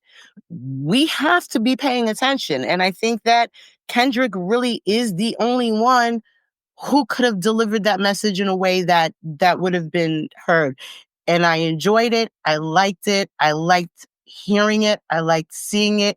And it gave me faith that there are young people out there who are going to take the place of the soldiers like myself and others who are growing old and can't do it anymore. There is going to be people who will take our place. And that's all I can really say about that. I enjoyed it. Understand something as blackety black, black, black as this was. Next year is going to be whitey white, white. I know. Taylor Swift. Sure. Thank you, Miss Brooklyn. All right, let's get to our other callers. Let me bring up Ellie next. Ellie, what did you want to share about the Super Bowl? Oh, Ellie, I don't hear you. You're muted, Ellie. There I am. Okay. There you go. Woo. Okay, so what was I? Oh, gosh, I got all tongue-tied. Okay, yeah, the fleshy hat commercial was really weird. I think that was prejudice towards Texans. Just kidding. I'm kidding. Which is really uncomfortable because it's like fleshy and weird. The Snoop commercial, come on, dude. Coming from a real heavy football family, even somebody like me, I mean, I know a little bit, but I don't know a lot. But even I know, like, the quarterback's not supposed to be tackled and sacked that many times. It was hilarious. It was so fun. I'm like, Patrick Mahomes, you got to be so embarrassed right now. Woo! It was a good game in that sense. They just kept going boom, boom, boom, boom. Kendrick Lamar's performance, I agree with a lot of the other callers. It was artistic. It was purposeful. It was, gosh, even as a Mexican, I felt seen. Even as a woman, I felt seen. And I joked with my boyfriend. I was like, you see all those dancers coming out of the car? That's the Mexicans. Just kidding. Because, there's that stereotype where we shove everybody in the car, which is half true. But I really did feel represented, but also really proud of, like, the Black community coming together. And I think the people that are not getting it, or maybe some of the people that are not getting it, I don't want to say all, that saying that's like, and I love this saying where it's like, no lives matter until Black lives matter. That is so true in this country. Like, come on, look around you. Look at everything that's happened in the past, right now, what's going to happen. Like, no lives matter until Black lives matter. And I felt seen. I felt the love, the pride. Latinos love, like, a pride in their own raza, And so to see that being displayed so proudly, like, I just, like, felt so, like, my heart grew for all of, like, my Black girlfriends, my Black boyfriends, my just, like, friends and family. I was like, oh my God. Anyway, it was beautiful. So that's all I wanted to say, is that I really did feel seen by Kendrick Lamar as a Mexican woman in America. And I love that. That's Thank big. you, Ellie. Thank you for calling in. Bye, y'all. Bye. I love the fact that we are hearing from people that aren't Black that are saying that I still felt seen from this performance, as you should, because I don't think Kendrick Lamar really was just talking to Black people. Kimberly's backstage. We're going to bring Kimberly up next. Kimberly, what did you want to share? Oh, hi. Sorry, I didn't get a chance to hear the whole show today, but I got part of it. And I really felt moved to call in because I felt so full. I felt emotional. I feel emotional now. When I saw that performance, I watched it 4 times. It's right then and there. I was there for it because I am a Kendrick fan, not like a die hard, but of him. He's a Pulitzer Prize, obviously, winning writer, poet, and it shows. Yeah. So I just wanted to say, I agree a lot of things have been said, but okay, just to jump back real quick, I love the fact that what Jaden said about sorry, I probably would say it's wrong, the quarterback on the Eagles. He asked about, you guys probably talked about this already. I wasn't here for this part, right? And when Trump asked him, when they were asking, how do you feel about Trump coming? And he was like, he can do whatever he wants. Not at all rude, not mean, but not at all like boot looking or excited about it. And I thought that was so perfect because we know that what was going on in those stages too. Eagles versus KC had a lot of different meanings for me. But moving on, I do think I'm not going to go on and on, but one thing I want to say, if I don't say anything else besides that quarterback thing, was that I really think that just like the song Not Like Us is for us. And when I say us, I mean obviously everyone, but the American descendants of the enslaved people, Black Americans. And I love that he's telling our story. And so many times, like in our culture, because we built the country in our culture, is that we oftentimes, still being minorities, of course, we have to get in where we fit in, make sense of things. And I always enjoyed, even, I'm 48 years old. You don't know that, but I'm 48 years old.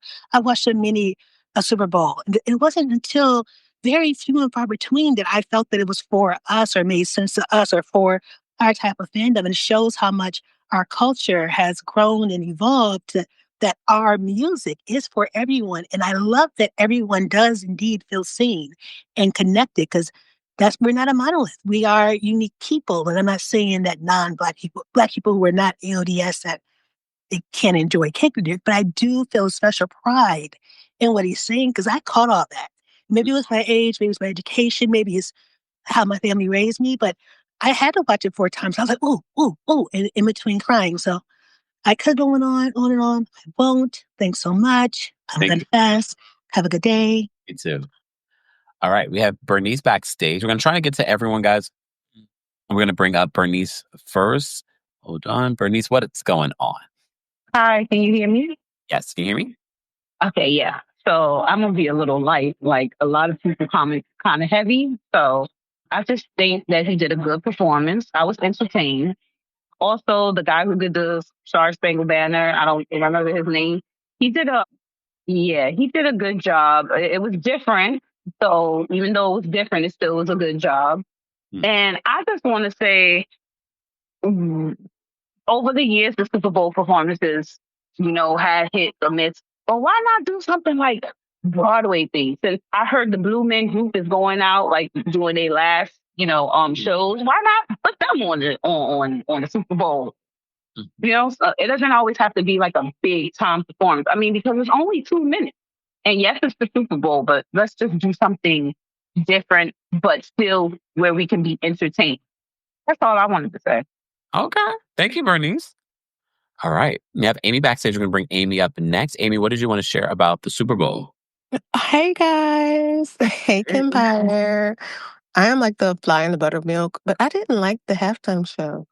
That's okay. What did you like? Sorry, y'all. Listen, why are you sorry? Don't be I sorry. like Kendrick Lamar, but I just felt like his music is a vibe in a way. It's just not Super Bowl-ish. And what I mean by that, yes, there's a lot of political commentary and everyone felt like, I guess, the message. But for me, I have to be dead honest. I kind of miss Drake.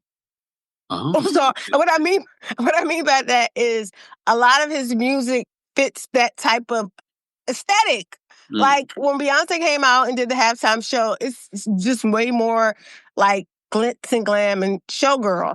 And I think a lot of times with the rappers in general, it's hard to translate a lot of their music. The only time I've seen it done well is when they had the West Coast infused like collaboration with all the Dr. Dre's proteges. I enjoyed that performance. There was so much stuff going on and it was different people. Now, I think Kendrick missed the mark in regards to, I think I liked that he was there, but I wish he would have had more collaborations and more of his more popular nostalgic records. Like, I'll be honest with you, I was like, it was some of the songs I was like, where's this one and where's that one? And I understand he was promoting the record, but I just felt kind of let down. So that's kind of why I was saying that. Like, and I really did want to see. You're not alone.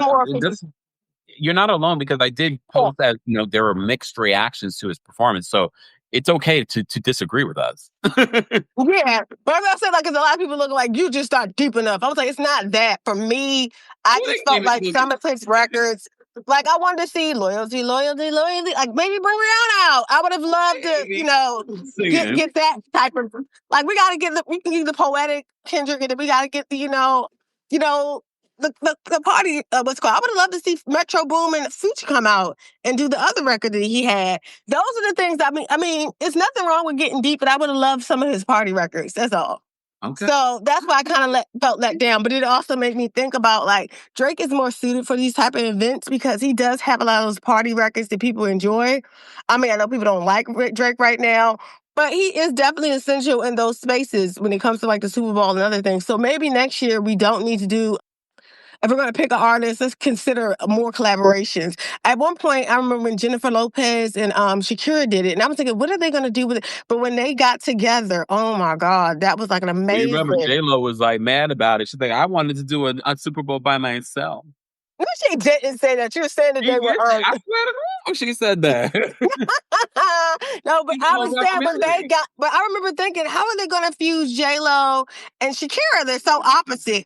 But when they did it together, I said, no other way. It was amazing. So that's what I'm saying. Like, I would have wished that Kendrick had more features and really brought a lot of his records, his popular records out there, that we would have been more like excited about it, because I felt like it was just going really, really slow and it was dragging. And then towards the end, he did the Not Like Us record, which was okay, but I was just like, why are we bringing Drake up in such an important moment for Kendrick? If that makes sense. So that's why, huh? I said, all right. Yeah, so that was my overall view of it. I gave the show about a 7.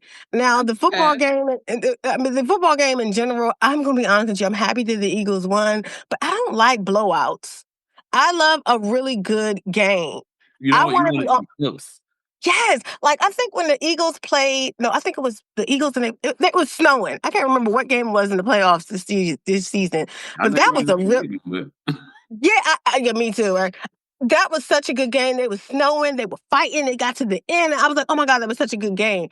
And I feel like we didn't get to see that this time. This is like a straight blowout. I mean, I guess you can be happy for the Eagles, but I would have wished it would have been more memorable in that way. Okay, that's it. Thank you, Amy. Bye-bye. I'm going to sit here and pretend like I watched the game. Kathy's backstage. We're going to bring Kathy up next. Hold on. Kathy, what's going on? Hi, Empire. Hi, everyone. Hey. I'm going to keep it short. So I enjoyed the halftime show. It was entertaining. At the same time, he was educating people. And he also, Trump, he tried to get rid of Black History Month. Perfect timing for him to tell Trump and all the MAGA people that we're going to celebrate us. Him doing the song is Not Like Us. It's not just about Drake. It's about a whole community of people who don't want to recognize Black people, who wants to stop us from learning about our culture, our history. So there were so much bigger messages in his performance. Yeah. And so it just, even at the end, when all the dancers were lying down on the ground, the field, yes. To me, that represented all the lives. Not just Black, not just the Republicans, not just the Democrats. All lives are going to be impacted by everything that Trump does. It's not just one set of people, everyone. And people are feeling it now. So I think the performance was just on time. It really, really was. And I know people are looking for entertainment, but we also got to recognize what the bigger message was. And it's really, we got to stand united. We really have to stand united. The dangers of us always saying that we want to be entertained is part of the reason why the Democrats always bring out these celebrities at all of the promotional things. And clearly that messaging did not help or work. Exactly. If we got a Lil Wayne, you know what would happen? It will be a Lil Wayne just doing Lil Wayne. And I love Lil Wayne. But there's a bigger message. Let's forget about the dancing and just look at what's really happening in the world.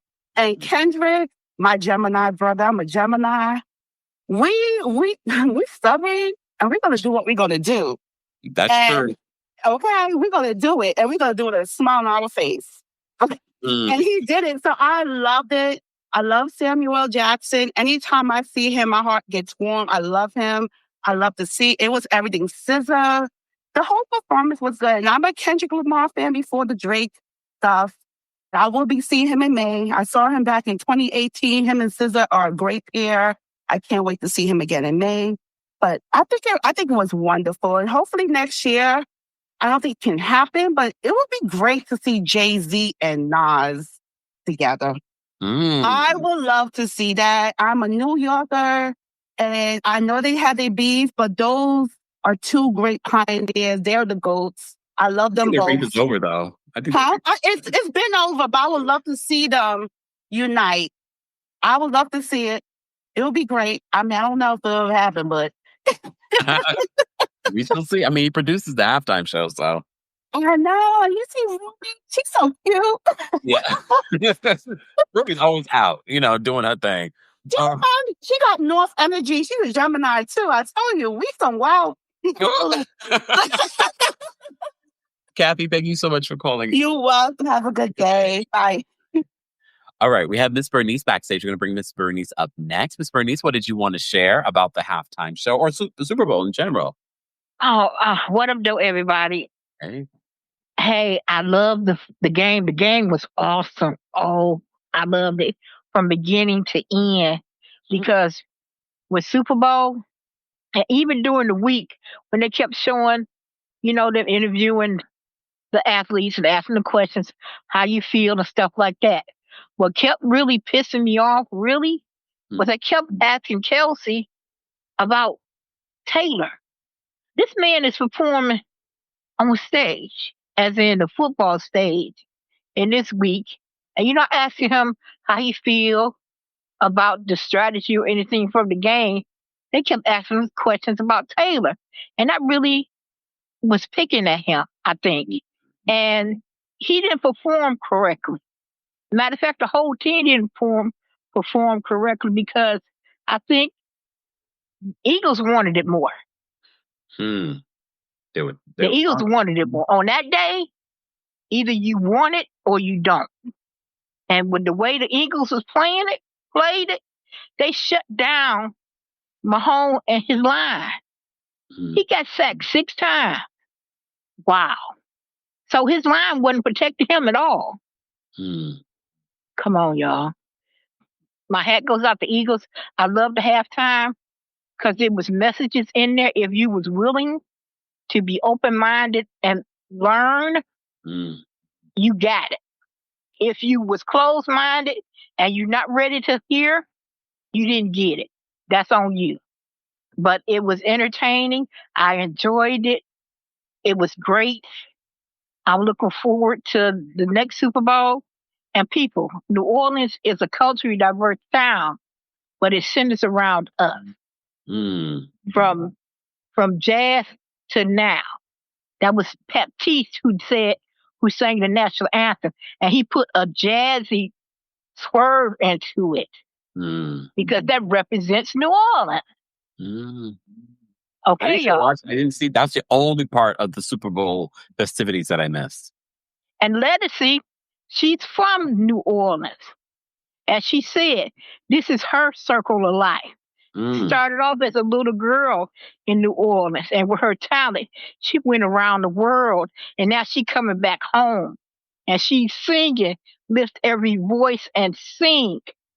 Amazing voice.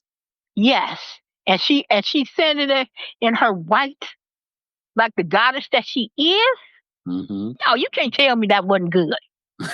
Come on now. Well, Miss Bernice, we always appreciate you calling in. Okay, thank you, boo. Have a good one. You too. All right. We're going to bring up, I'm going to close out with these last couple of callers, guys. If you haven't already, be sure to like the video. It's easy and it's free. We are giving you a quick recap, and we will be posting the timestamps after the live. Shout out to our King's Guards in the building. I see a little ruckus going on in the live chat. We do not moderate adults. Stop it, or you will be blocked. You can either agree to disagree and just exit and just watch from the bushes. There's no need to be fighting or arguing in the live chat. Okay. All right. Let's bring up Janelle next. Hold on. Janelle, what did you want to share? Bonjour, Kempaya. How are you, darling? Oh, well, how are you? I'm good. I love to see your vineyard, wherever you lake house, wherever you are right now in the background. Or what you wish you could be, wishes do come true. Anyways, first off, I love me some football. I thoroughly enjoyed the game last night. I have rooted for the Chiefs before in the past, but I have fallen in love with the Philadelphia Eagles. Kudos to their social media team, because those videos they post on their YouTube and other social media channels will make you fall in love with that team. So just FYI to anybody, whoever is curious about the players and who they are personality-wise, go on their YouTube channel. Also, side note, one of the players, CJ Gardner-Johnson, who is hilarious. He plays defense on the Eagles. One of the dudes who caught the interception, his name is Cooper DeJean, and he's this white boy from Iowa. He calls him and another white player the exciting whites. And I was like, what? And then you watch the game and you're like, oh, it all makes sense. I love it when you have to go and see it. You have to go and see it to show what I'm saying. But it's super funny. He says it in a video on the YouTube channel. But I was rooting for the Eagles. I felt it in my spirit. Literally like 2 days before, I said the Eagles are going to win. I can't explain it, but I feel it. That's how I felt too, and I don't even watch football. Well, astrology wise,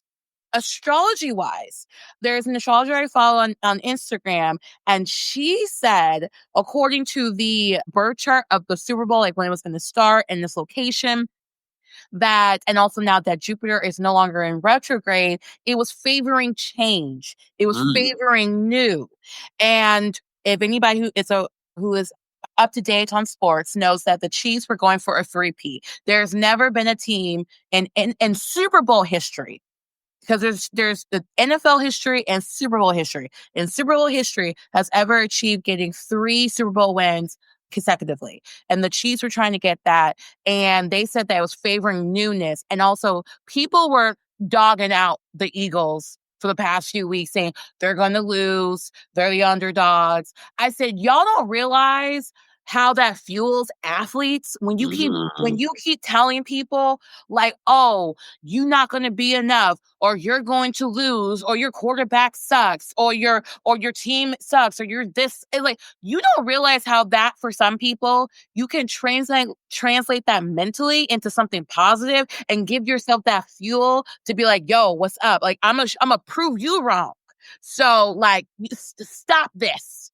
And they proved everybody wrong. Those Chiefs were so sad and pitiful on the sideline, and that meme of Patrick Mahomes with the pouty face, why he made that face, because the moment he made it, I was watching it live, I was like, oh, that's going to be a meme, and sure enough, it's everywhere. Do you know what photo I'm talking about? No. Patrick Mahomes is sticking out his bottom lip like a little baby. I was like, boy, you should have never made that face. But anyway, and also the halftime show, I loved it. Now, some people thought it should have been more like glitz and glamour, kind of like the Beyonce Bowl for the Christmas game. But personally, for me, I was bopping in my apartment. Like, I loved that halftime show.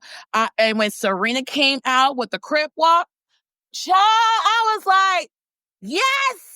Give me more Serena, and you looking good, girl. Get it. And then SZA, and I love me some SZA. I was like, yes, give it to me more. All the Stars is one of my favorite songs of all time. So when they pulled that out, I was just like a kid in a candy store, and I was just waiting for Kendrick to be like, when's Not Like Us coming up? I know he's going to do it because he's petty.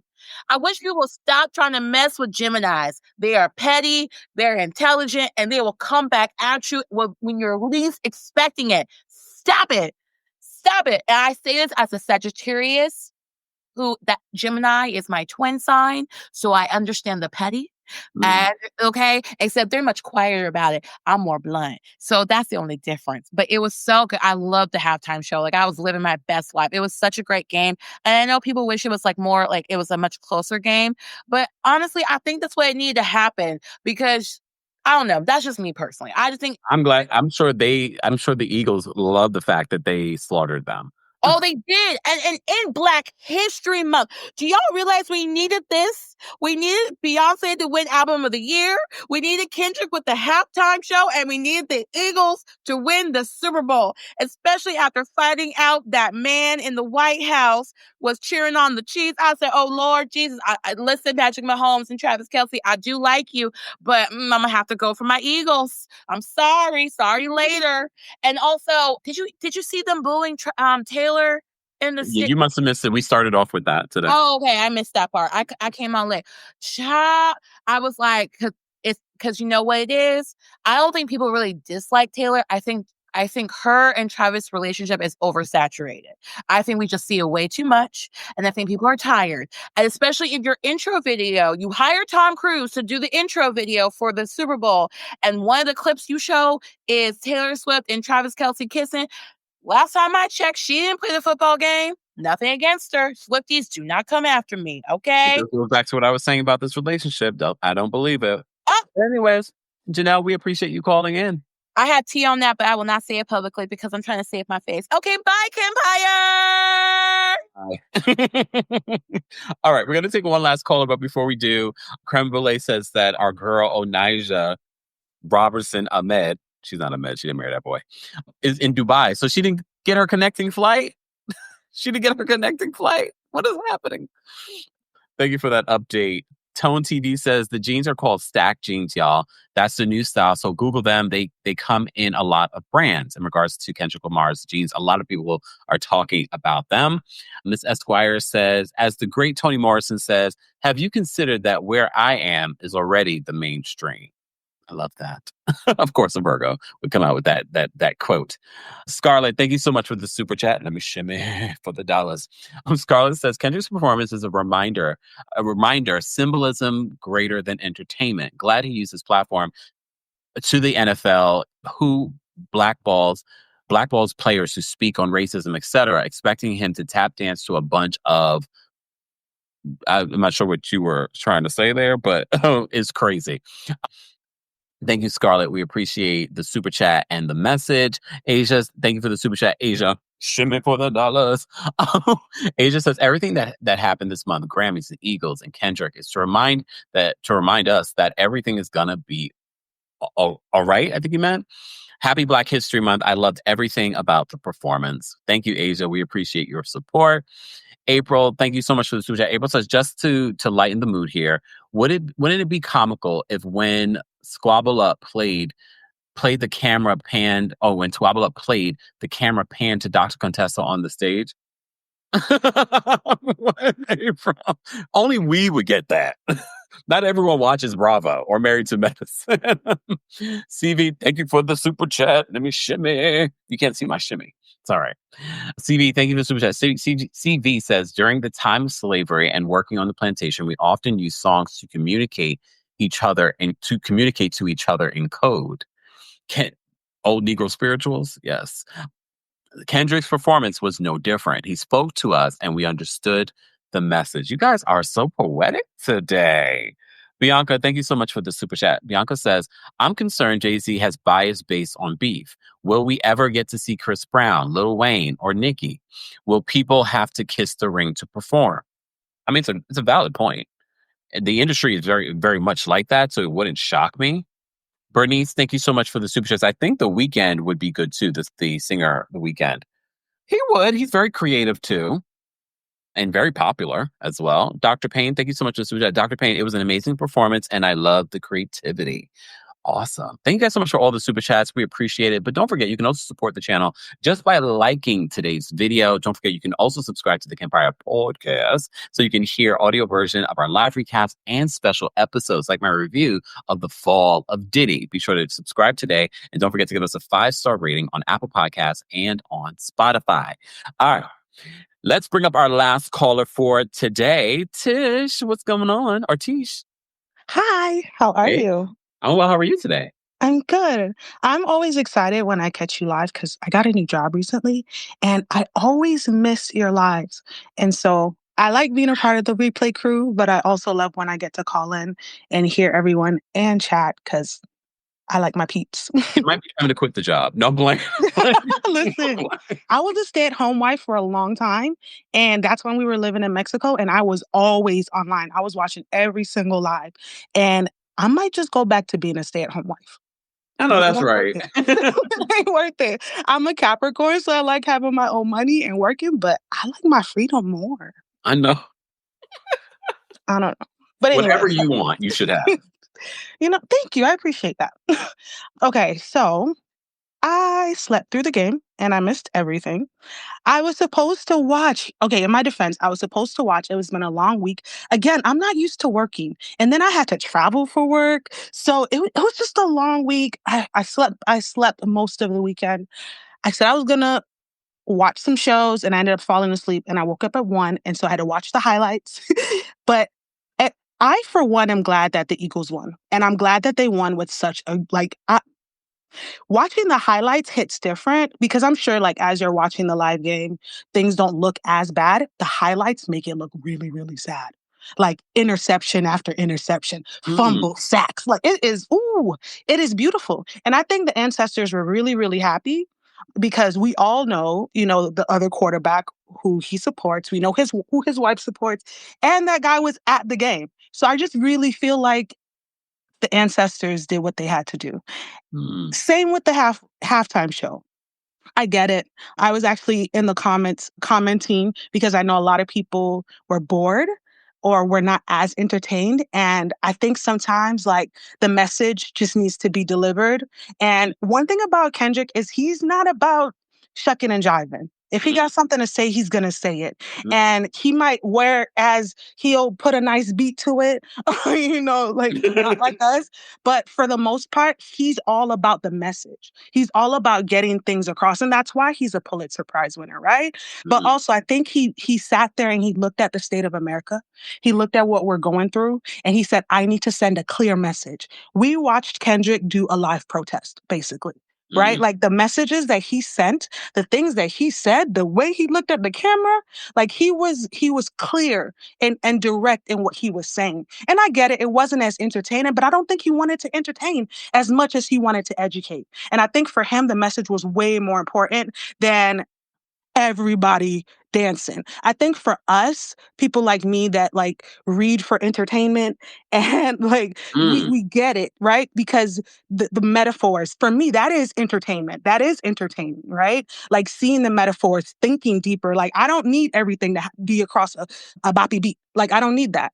But I understand that others do and I respect it. But for Kendrick, I don't think that was his purpose. That wasn't his goal. One more thing. Really quick, I fell asleep watching Laverne Cox's new show. Have you seen it yet? No, I saw she was promoting it. It is so cute. Why? Was it not good? It is so cute. No, it's good. That's why I'm mad I fell asleep. I ended up at work today. I kind of watched some more episodes. It's called Clean Slate. It's really cute. And You watch it? On Prime Video. Okay. Amazon Prime. She plays a transgender woman who is from the deep South Alabama who left because she did not feel comfortable and left as a male and came back to visit as a woman. And it's the experience of her dad, her very, Yes. with and the church that she grew up in and the friendships, but it's a comedy and it's really I'm entertained. I'm gonna get into that. I'm entertained. It's really good in my opinion. So you should check it out. Okay, stay tuned. I like it. Well, I've been trying to watch more Prime stuff because we also recap and talk about Harlem. So I'm gonna watch that. And plus, especially right now, how our government is trying to erase the trans community. Yes. That show is in representation is so important. And the cast is majority Black, and a lot of majority Black cast shows have been getting removed and canceled as well. So, That too. yeah. But that's all. Thank you so much. Thank you, Tish. I hope you wish. I wish and hope that you live your best life, whether it means working or being a stay-at-home mom, which is fantastic as well. Thank you. Well, not mom, a wife. Oh. I don't have any kids yet. Yes. Did I just speak something into existence? Uh-oh. I know, right? Exactly. But thank you. Have a great rest of your day. You too. Take care, Tish. Thanks. Bye. All right, y'all. I have to wrap it up because I said I was going to get off of here at 4:00. It's now almost 5. Okay.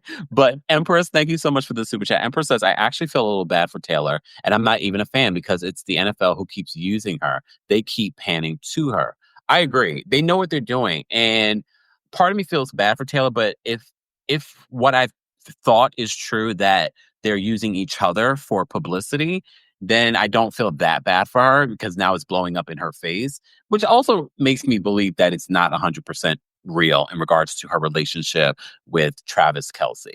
But I don't think anyone needs to be booed. She hasn't done anything. She hasn't harmed anyone. Even if this is a media relationship, she hasn't harmed anyone. There's no reason for people to boo her. If anything, she's probably the most unproblematic of these, celebrities out there. So, and I do like a Taylor Swift song here and there.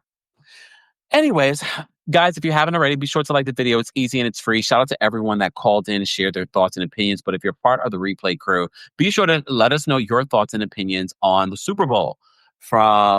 Congratulations again to the Philadephia Eagles. Congratulations to Kendrick Lamar. Congratulations to SZA, Serena Williams. Congratulations to the community that felt seen and enriched from his performance. But I know not everyone is going to agree.